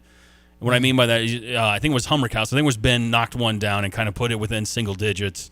The 4-point play But that was it. That's the play that was like, well, game blouses right there, that 4-point play. Which I still don't know if I understand what happened there.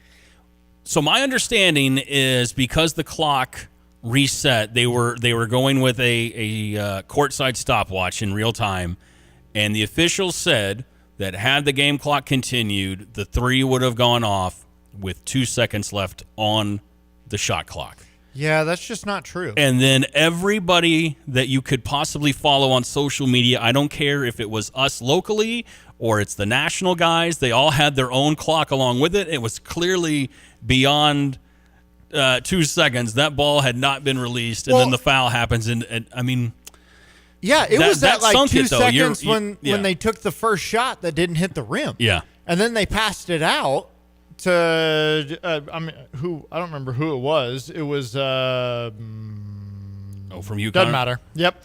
Malachi Smith. It was Malachi. So it goes out to Malachi with 2 seconds on the clock, and he dribbles back, and it's not true. Here's what I'm just gonna tell. If you're listening to us right now and you are the State Farm Center shot clock operator, hey, now wait a minute. Just go ahead and start resetting that bad boy anytime it looks like we need a fresh clock. Because apparently that's what I learned you can do. Just start resetting it, and then you can just hit. I mean, kudos to Malachi for hitting the shot. I don't know what Jake is doing. I don't know why Jake is fouling him right there. But kudos to Malachi for hitting the shot and doing all of that. But it felt incredibly obvious watching the game, all of the announcers, everybody who's there, everyone on the socials. Yeah, this should be a shot clock violation. Illinois is in a good spot to keep this run going. And then all of a sudden, bam, here's 4 points. That's right. And, yeah, it was done. As Prince once said to Charlie Murphy, game blouses. That's the end result of that one. But great performance from Kylan Boswell, who led all Illini players in minutes, 39 minutes on the court. He played almost the entire game, 25 points.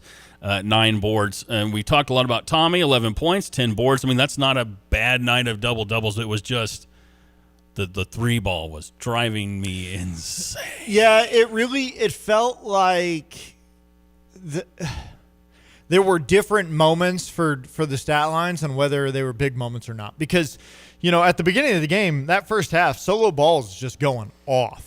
I mean, he's impressive, right? Killing us. Yeah, impressive. And, we're going into halftime, and I'm thinking, man, this guy is insane. He's killing us. And then I look down, and he and Kylan have the exact same stat line. Yeah. The only difference is some other guys on UConn were also doing things, whereas on the Illini side, our guys weren't, just not hitting the shots. Well, we talked a lot about the sets that Hurley runs, and you saw that in full force. There was more than one time where not to pick on Andre, but it jumped out to me how Andre looked confused by what he was seeing.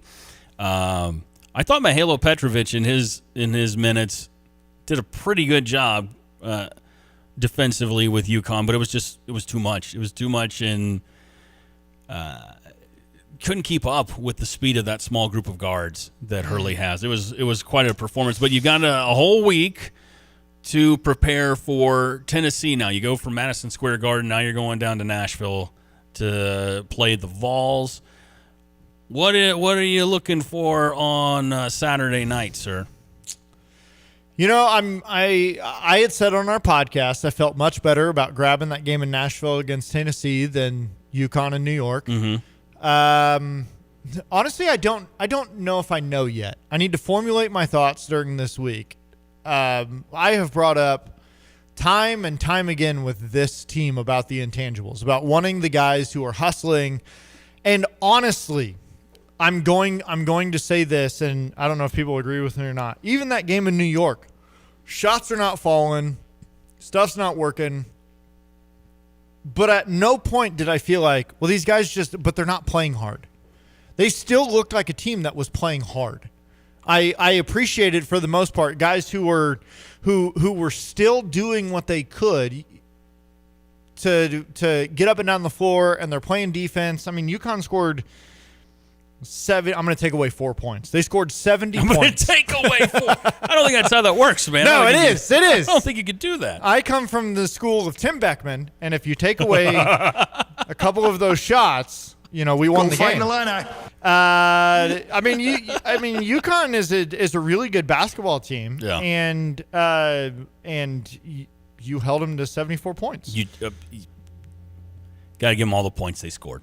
I said 74. We were talking about 74. Tennessee, who's next on the schedule for the Illini. Did you catch any of the Thanksgiving Eve game they had with Kansas? That was a pretty good one. They ended up falling 81-76. Yep. I didn't watch the whole game. Got to catch some of that. That was to quote Mark Tristman. I didn't see all of that. I saw some of that. An impressive game, a fun game that, boy, if I just wasn't so tired from getting my delicious turkey prepared and I think winning our Thanksgiving draft, I would have watched the whole thing. But so the next game is tomorrow night. Tennessee will get ready for the Illini by taking on another school in Orange, Syracuse, on the road, and then they come back home for the game in Nashville. I say back home, but for the game in Nashville. 217-359-2255 is your number for the Max Twin City Recycling text line. Our guy Big Def. The UConn game didn't hurt my staunch belief that our roster is talented enough to get Brad past the first weekend for the second time in his head coaching career. I agree. This is a team that's going to be playing their best basketball most likely in mid-late February and beyond. They're not 100% yet, but when it clicks, you're going to see it. You already know the depth that's there. They've got guys that can score from everywhere on the court. It's just, like you kind of mentioned, some of it's conditioning, some of it's just continuing to learn Brad's system and what he expects his players to do. He said more than, I'll pick on Mahalo here. He said more than once, Mahalo comes from a game where he's used to having the ball in his hands all the time when he's on the floor. Not what I'm asking him to do here, not what we need him to do here with this group. So there's some of that still developing, and will continue for the next couple of months. And that's where that experience comes in. Mahalo was is it Mahalo or Mahalo? Take your pick. I'm going to go Mahalo. That sounds pretty cool. Sexy. Yeah. So, he was 1 for 7 from the floor. But he looks smooth with the ball in his hands. He's really good. He's really good at point. Some of that is just that experience of playing over here against these athletes and these guys. And I think he's going to figure it out. Obviously, Tommy and Z are going to get healthier as the year goes on. These 8 days that they have off are huge for them health-wise to get conditioning and just feeling better. Because you're going into a big stretch here where you've got Tennessee on Saturday in Nashville, and then you go to Columbus to play Ohio State. You got Nebraska at home, and then bragging rights against Missouri. And so you got a 4-game stretch here that are really important. Yep. And I told somebody this past weekend that UConn loss, nobody, especially in March, is going to take a second look at that. No. Nobody's going to look at that and say, man, they needed that one. Mm-hmm. You lost to UConn in Madison Square Garden, which is their home away from home, and you played them decently tight.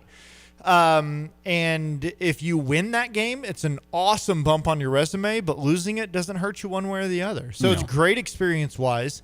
However, you are going to start getting into some games here where that's not the case. Right. I don't know if Tennessee is one of those games. I think that's one that probably is in a similar fashion as UConn. But Ohio State, Nebraska, Missouri, you need those wins. And to that point, there's only one game over the next couple of weeks where the Illini will be at State Farm Center. That is Saturday, December 13th. At home against Nebraska, and you could be there, my friend. You're one text away from scoring some tickets. Just text Illini to 217-359-2255, ILLINI to 217-359-2255. It's courtesy of Parlor Donuts and Jets Pizza, and you could be on your way to State Farm Center Saturday, December 13th. Tip-off 3 o'clock, the Illini in Big Ten action against Nebraska. We're going to take a quick break, but when we come back, there is one team, my friend, that sits atop of the entire NFC. Yeah. Not just the Kings in the North, but the entire NFC. Yeah, and there's one person in this room who had faith in them. Oh. Well, you know what you have in common with the head coach? You guys take your shirts off. That's what you got in common. So it's all a circular thing. We'll talk about the Bears and their big win over the Eagles and their showdown with the Packers coming up next on The Drive. The fastest lawnmowers Dixie Chomper dedicated diesel might have a couple left, not many. There's not very many. They're going for awesome prices. If somebody wants to make an offer on one, we're more than happy to entertain it, and if it's in the ballpark, we'll get it worked out. Wow, that's amazing. I know somebody heard us talking and went in last week or two and was excited because of the deal he got. Yeah, about 2 weeks ago, and then they picked it up, I believe, last week, and everything is good. Andy, it was a little bit dirty. It was actually one of the low-hour trades that we had, and Andy would not let that thing go out dirty, so he made them wait a couple of days so he could get it cleaned up and washed up good. So. Well, somebody got a deal. I know that. There are deals to be had at Dedicated Diesel, Dixie Chopper. How would they reach you on the driving side and anything about the Dixie Chopper? They call Andy, I think. Yep, they can call Andy at 217-328-0562. Have a good one. Tim Onstott. Tim Onstott, Gale Ferrex Trucking, and Dedicated Diesel.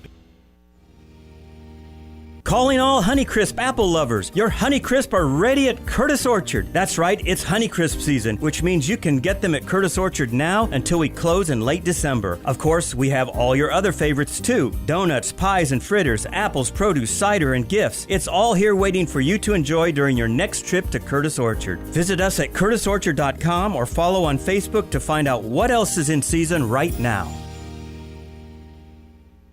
Just like a great football coach, he comes up with a game plan. He plans on doing the right thing at the right time. Winter is a great time to make home improvements such as new siding, windows, gutters, garage doors, and even phantom screens. So don't get uptight, relax, and enjoy the game. Just don't drop the ball. Call Dillman Brothers and score big. 217-344-8290. You can also contact us by email on our website, DILLMANbrothers.com. Get your exterior in shape. No rookies, only pros at Dillman Brothers. Swings, and it's a high fly ball. That's hit deep, way back. It's a goner and a game winner. Busch Stadium is more than a ballpark. It's where traditions live on. Season tickets keep you at the heart of it all, game after game. Feel the energy of every pitch, celebrate every walk-off win, and create memories that last a lifetime. Plus, enjoy exclusive benefits and experiences available only for season ticket holders. Don't miss your chance to be part of the 2026 season. Unlock your benefits now at cardinals.com/season tickets. Want unbeatable prices on your next furniture purchase, but also seeking that local hometown feel? Look no further than Kelsey Furniture in Tuscola. Customers rave about their friendly, established staff, as well as their great selection, amazing prices, and second-to-none delivery service. They're a third-generation local business, and they've always got your best interests at heart. Find the look you love for less. Open 9 to 5 Monday through Saturday, but always available online at kelseyfurniture.com. That's kelseyfurniture.com.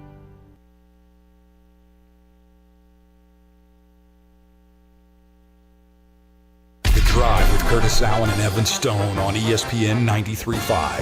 Going to throw down the left sideline, going up for Metcalf. Great job of defending and intercepting the ball. It's Nashawn Wright. Snap to Caleb, pumps, now throws on the slant. Caught DJ Moore. Caught. Touchdown Bears.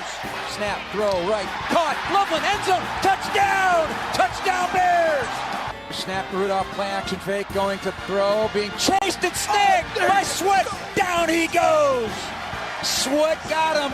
Rudolph thought he had an escape route, and that length and the explosiveness of Montez Sweat finishes the job. Shotgun snap. Caleb taps the ball, throwing open down the seam, end zone. Touchdown, DJ Moore. Touchdown Bears, baby. Bears have taken the lead. Out of the eye, play fake. This time he sets up quickly. Here comes pressure. Down he goes! And the ball comes out. Sweat the sack. Get the ball. Bears do. They are taking this thing away at the 45-yard line. Bears territory. Montez Sweat tracking down Rudolph and the Bears. 1st and 10, their third takeaway of the day. A pistol power formation. Snap, Williams giving him Monangai! Mighty Monangai! Standing up, in from the 2. Hey, Evan Stone. Touchdown Bears! Remember when the Bears beat the bejesus out of those Pittsburgh Steelers? Remember when that happened? Oh, that's right. You don't have a mic. You remember when that happened? I do. We were listening to that. I was like, wait a second. Yeah, that was so good. I had to just play that highlight to get you to this one. The Drive with Curtis Allen and Evan Stone on ESPN you remember this? 93.5. 3rd and 1. Tush push time. First of the day. The Eagles on the snap. Hurts. Not a lot of movement. Right. He fumbles. Taking it away. And what happened next? Oh, my goodness. They took it away. Nashawn Wright. Some Nashawn Wright Midwestern did it. muscle right there, baby. Here's this handoff. A little draw up the middle and to the right into the end zone. Touchdown! Touchdown, DeAndre Swift, the Philadelphia native, gets the first points of the day. Hurts coming to the near side and running it. Now throws late. Downfield. Diving interception. Bears have taken it. It's Kevin Byard. Boom! Two tight ends right side of the line. Monungai, the lone back, take from center. And the give. Monungai washed out by Jonah Jackson. Clears a path to the end zone for Kyle Monungai. Kyle Monungai. Another touchdown run. Snap to Caleb. Fakes to Swift. Rolling to his left. I mean, this was really Chase good. Gonna throw deep. He's got Kmet over the shoulder. Wait. End zone. Touchdown Bears. Touchdown Cole Kmet. What a play call by Ben Johnson. Way to go, Snap Ben. Placement made. Here's the kick to the Let's uprights, go and the help them kick is no good. Ball game, baby. And the Bears are gonna win again. Again. I wanted to make sure that you were aware they're the Kings of Pennsylvania. They beat the Pittsburgh Steelers. Woo! And they beat the defending Super Bowl champions.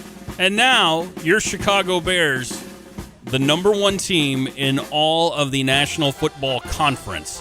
How about that? Just like we expected. Unbelievable.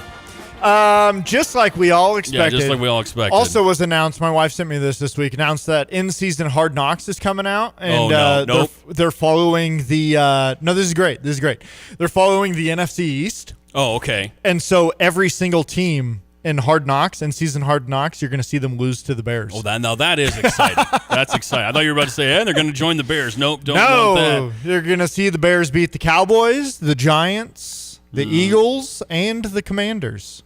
And Ben Johnson, post-game, took his shirt off, much like you like to take your shirt off sometimes, my friend. Yes. Did you zoom into the background of that photo? Who's punching a hole in the ceiling? Who was that? Yeah, I did see that. I was like, wait a minute. Wait a second. What's going on over there? Punching a hole in the ceiling at Lincoln Field or whatever. What a weekend. It was a fun one for sports, no matter how you look at it. But the Bears beating the Eagles was an unexpected treat for me. And now you really want to bring me back? I'm like Corleone. I'm like the Godfather. Just when I thought I was out, they pull me back in. They're going to make me a believer. They got to win one against Green Bay. You have to. Yeah, I'm gonna take this week to enjoy what I'm feeling because as confident as I was going into last weekend, as I predicted the Bears would beat the Philadelphia Eagles. Yeah, you did. I don't feel that great about this weekend. So let me. I gotta sit down. I gotta feel my thoughts. I gotta get into my safe space, and see what I'm thinking. But Scott and Terre Haute, you're absolutely correct. Coaching staff with another great performance. They're showing you what coaching means in the NFL. I mean, it looks like they finally got it right. They finally got it right post Lovie Smith in Chicago. Here's what I'm going to say. Obviously, Ben Johnson has done an incredible job. What Dennis Allen is doing right now with this defense and the injuries that they have on this defense, and then to hand him players like Jalen Johnson and Kyler Gordon and say, all right, they're back. I know you've been doing okay, but here's some absolute studs. Yep. Bam. Now, only if we had linebackers.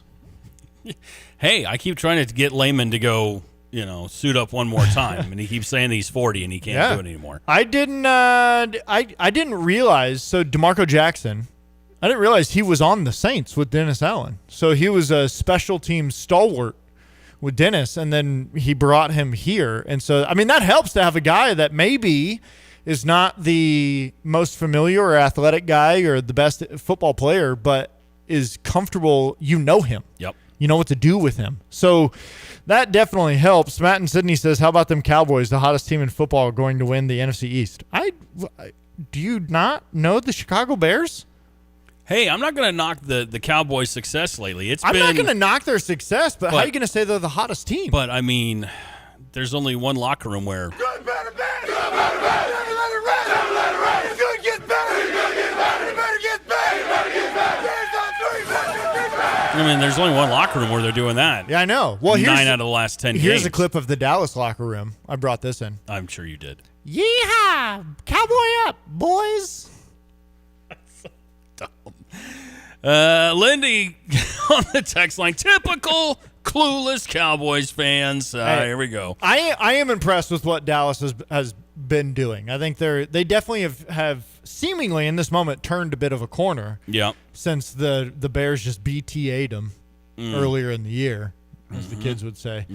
But no, to have two guys go over 100 yards rushing for the first time since 1985. It's been Kyle Monungai, DeAndre Swift. Long time. I mean, that's what was fascinating about that game on Friday is watching the Bears' offensive line in the run game just plow people over. It was not supposed to be that way either. This was supposed to be a game where you were going to have to rely on Caleb Williams to throw the ball. That was the MO going into this thing. You're not going to run on Jalen Carter and that front four, et cetera, et cetera. Oh, my gosh. 240-plus yards later between Monungai and DeAndre Swift, and they looked just so impressive. Couldn't stop the run. The Eagles couldn't stop the run. We got to the second half, and I'm texting my family. I'm like, I don't want to see Caleb throw the ball anymore. I'm done. Run the ball. I loved some of the stunts that Dennis Allen was running with the defense on Friday. I loved C.J. Gardner. I continue to love how he's being used in these blitz packages. And I was curious what that would look like with Jalen Johnson and Brisker coming back, and they were still using Gardner in that way. So it was really exciting. And again, boy, old Ben Johnson told everybody back in September we're going to be playing our best football in December. Well, here it is. Here we are. And it starts with 2 out of the next 3 games with the Green Bay Packers. Yes, and I will say this. As much fun as we're having, that's a great win for Chicago. I think that game says a heck of a lot more about Philadelphia than it does about Chicago. Like I said, there is something broken in Philadelphia, especially on the offensive side of the football. Can I give you the paranoid Bears fan perspective on it? Sure. Yeah, absolutely. Okay. I would love this. All right. Because there are some of us that cover the Bears that are still as paranoid as ever about what this team really is. I was talking with a friend of mine who covers them up in Chicago, and I said, all right, how do they mess this up? And he goes, you tell me. And I said, okay. They dropped both the games to the Packers, and somehow they poo-poo the bed against a good Browns defense, and now all of a sudden it's Ben Johnson against Dan Campbell, and the narrative is they already got destroyed by Dan Campbell and the Lions earlier this year. And then all this joy we're feeling, it's just the same old Bears prank. Yeah, I do. Their end of season stretch is brutal. It's brutal. I mean, this is going to be hard. So they've what have they done now? They've won 8 of 9 games. Is that what it is? 9 of 10. 9 of 10 games. I mean, you get one more and you're in the postseason. That's how I look at it. You get one more, you're in the postseason. That is such a Chicago thing. Is you're sitting here today, the number 1 seed in the NFC, and you're like, just get one more win. How are they going to not make the playoffs? You're in the postseason. But I told my wife, even though I predicted this win, I have been high on the Bears all season. I would not be shocked if you only did win one more game the rest of this season.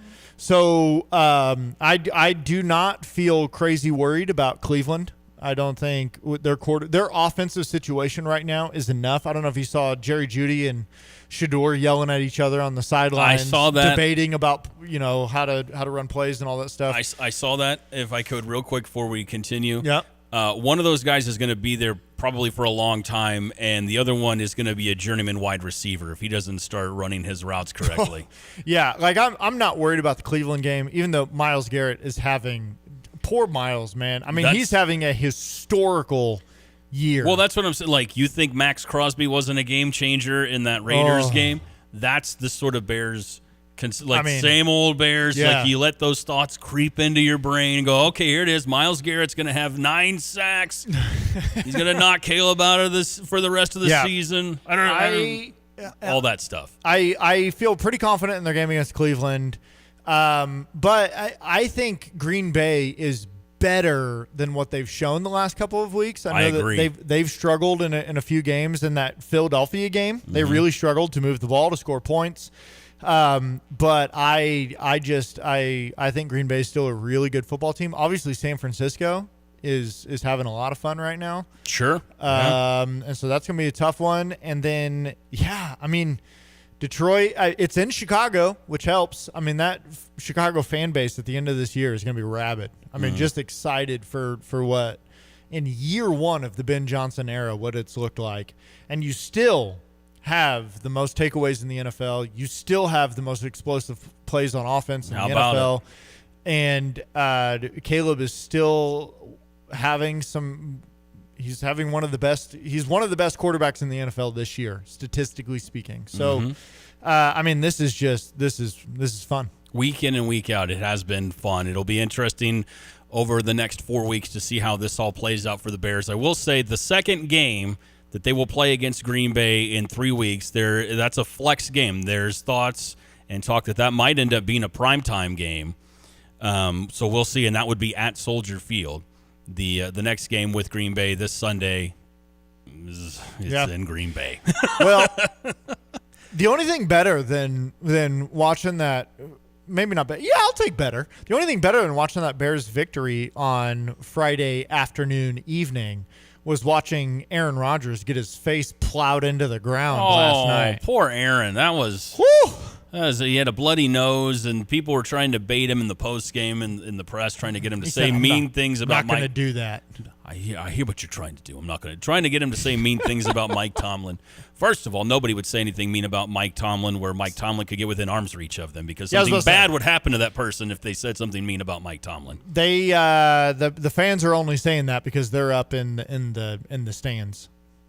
Nobody's getting in Mike Tomlin's face and saying that. So, yeah, the crazy stuff in Pittsburgh right now. Aaron Rodgers looked like, Say it. Do I need to get the dump button ready? It was a bad darkness retreat that he found himself on. It looked like he was on his darkness retreat and ran into a door frame. That's what I'm going to go with. His darkness retreat. Matt in Sydney says, Bears fans you got to stick with it, because I do think this next 6 weeks, based on what we've seen so far this season, the next 6 weeks could be quote unquote disappointing.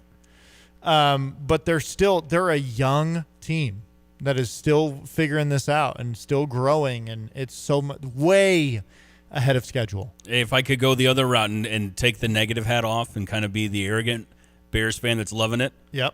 Bears have a chance to win 2 games in Green Bay in 2025. How about that?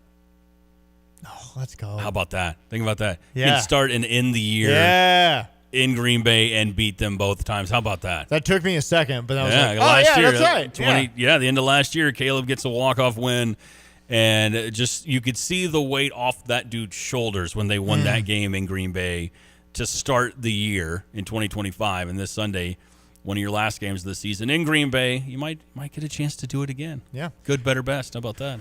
Never let it rest. Do we have time to address some of these texts that have come in? Well, I know you like to address the text. I know you are fired up.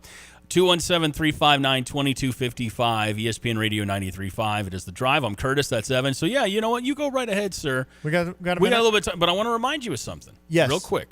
Just real quick. Tomorrow is Tuesday. We don't have a dump button. No. Oh. So, and it's your turn to pick. So if you... Yeah, I know. I didn't even have a chance to think about this. Oh, man. So go ahead and get angry with people on the text line. And angry. And then I'll give you a few minutes to think about what we're going to draft tomorrow. I think the fan perspective is quite interesting. And I do want to address a couple of these texts. Some about the Bears, some about Illini basketball. We'll start with Illini basketball. Randy texted in, said, Underwood doesn't know how to make in-game adjustments.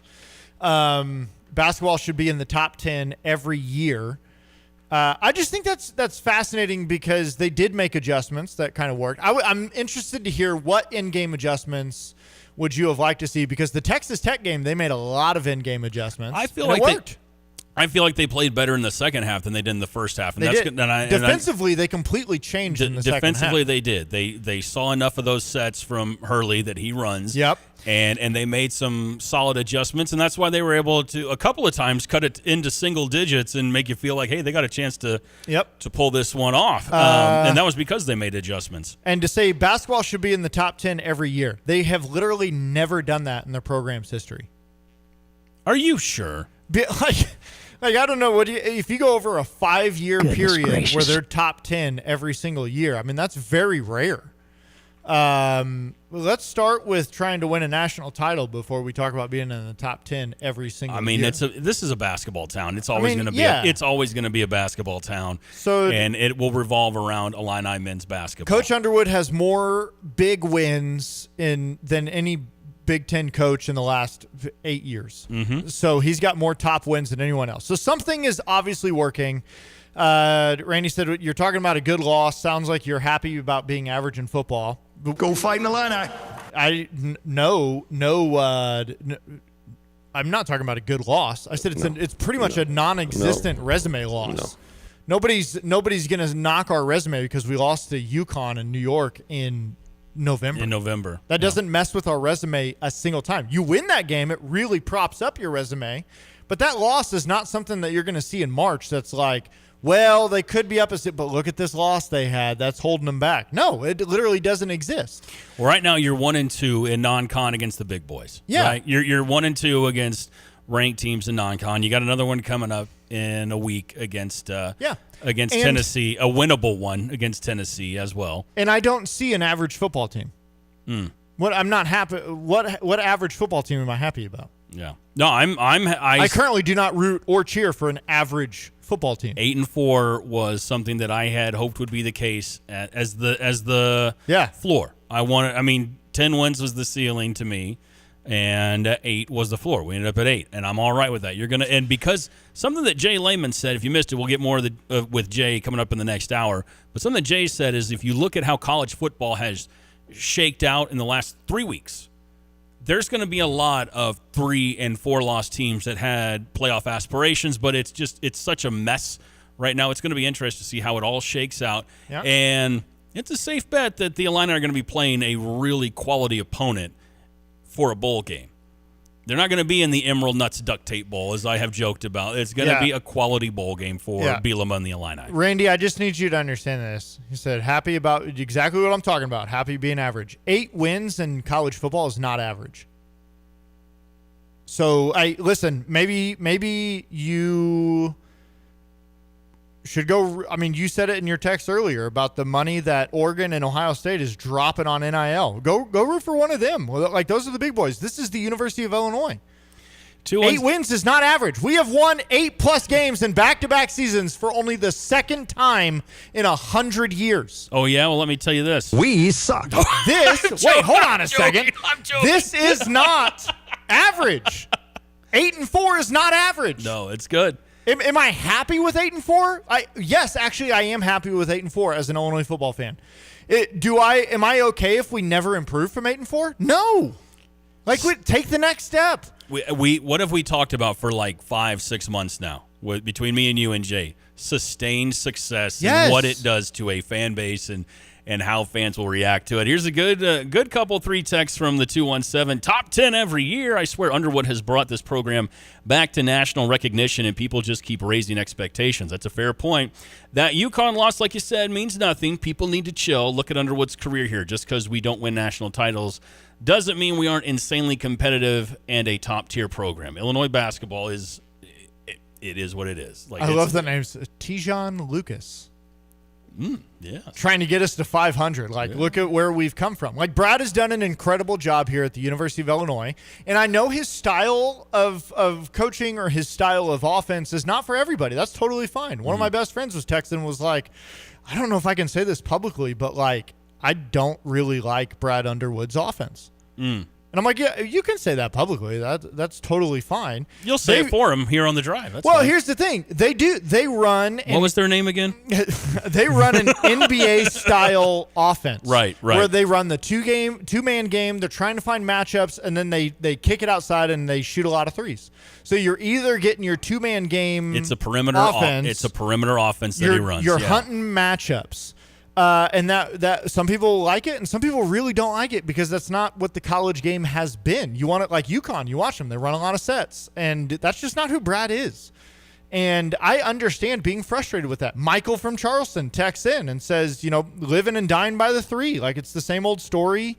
We hit threes against the pay games, and then the big games, we crap the bed, and we're 25% from three, and that just won't win the big games. I understand that thinking. I get that frustration. I have those frustrations that Michael and Charleston's talking about. You literally told me, get to the hoop, get to the hoop, get to the hoop.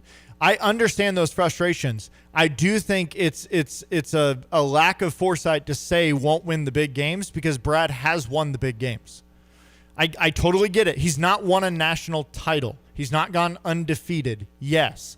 And in those big games that we do win, the threes work. The offense works. Guess what? 2005, we hit a lot of threes. Yeah. You know why we lost the national championship game? Missed a lot of threes. Because we missed a lot of open threes. Missed a lot of threes. Yeah. So, that's the nature of college basketball. All these successful college basketball games, they hit a bunch of threes. Right? That's what they do. Yeah. And when they lose the game, it's because they're missing threes. It's just it's how the game works. And I know that there's frustrating aspects, but listen. Well, it's like the texter just mentioned from the 217 that Underwood's raised the level of national recognition for Illini basketball again. And rightfully so. That goes back to the group with Io and Kofi and Georgie. You're talking about a group that had national championship aspirations, and we know how that went. But it's still, that's the measuring stick. That's what you know that this head coach can put together. And now he's, call it an experiment if you want. He's put together the Balkan Brutes, a.k.a. the Balkan Five, along with Kylan Boswell and Wagler and the rest of these guys. So it's, on paper, a good group. It's still a top 25 group early in the year. We'll see what happens.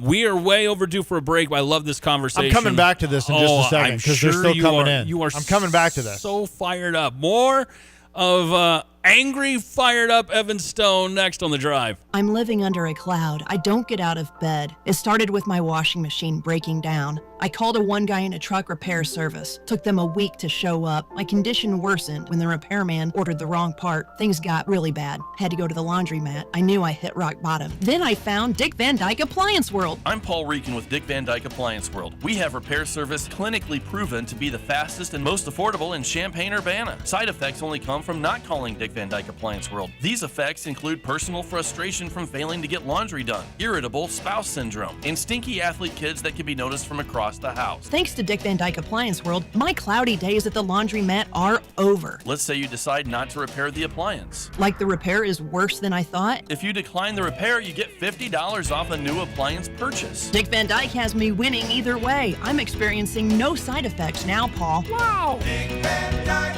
Appliance World. When you buy from us, you get the whole store. Gale Ferrick's Trucking. Well, this is some of the most stressful times in the office for Beth and Donna, or they're under the pressure of making sure that every driver is home for Thanksgiving, which they do. We like our drivers, so we make it a paid holiday for them on Thanksgiving to be home. And, of course, we have to service the customers, so some drivers do have to leave, that weekend. Some of them even deliver on Friday, but everybody is home on Thursday. It's awesome. And you try it as a rule to have your drivers, men and women, home on the weekends normally, right? That is the number one rule in operations is the drivers are home every weekend, because if they don't have a good family life and good home time, quality home time, they're not going to be safe and productive when they're out on their job. It's a really great philosophy. It's a difficult job. Yeah, it is. Yeah. All good. Okay, Tim, how can people reach you guys? They can get me at TIMO@GFTLOG.com. Reach me at the office at 765-793-7131, extension 4. Are you tired of shivering in the winter? Look no further than your local heroes at ABC Heating and Air Conditioning. Hi, this is Gina inviting you to give us a call at 217-352-5400 to book your appointment to make sure your furnaces run safely and efficiently this winter. We've been proudly locally owned and operated and have been serving our community for over 50 years. ABC, always be comfortable. Call me 217-352-5400 to book your appointment today or go to abcheatingandac.com. Get the roof your home deserves by Roof Doctors, your residential roofing specialist that has always offered the best warranties in the industry, like our non-prorated 50-year warranty. Our customers love that we are family-owned and locally operated. We make our customer needs our top priority. With over 30 years experience and the best customer service, give Roof Doctors a call today for your free estimate at 328-7529. In your community and for your community, Roof Doctors. Swings, and it's a high fly ball. That's hit deep, way back. It's a goner and a game winner. Busch Stadium is more than a ballpark. It's where traditions live on. Season tickets keep you at the heart of it all, game after game.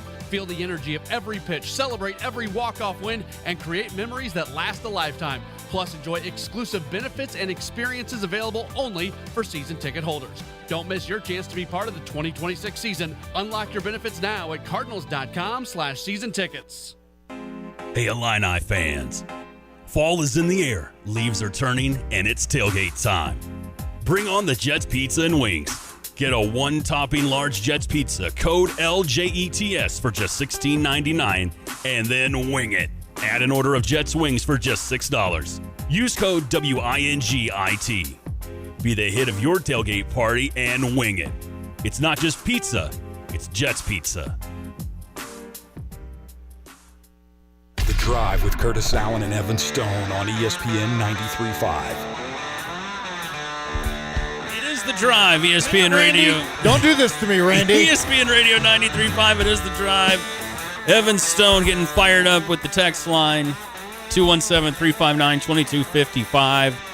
It's a lot of heat in regards to Illini hoops right now, a little bit in regards to Illinois football. Here's what I'll say is, well, because we're running out of time today, obviously, look at what time it is.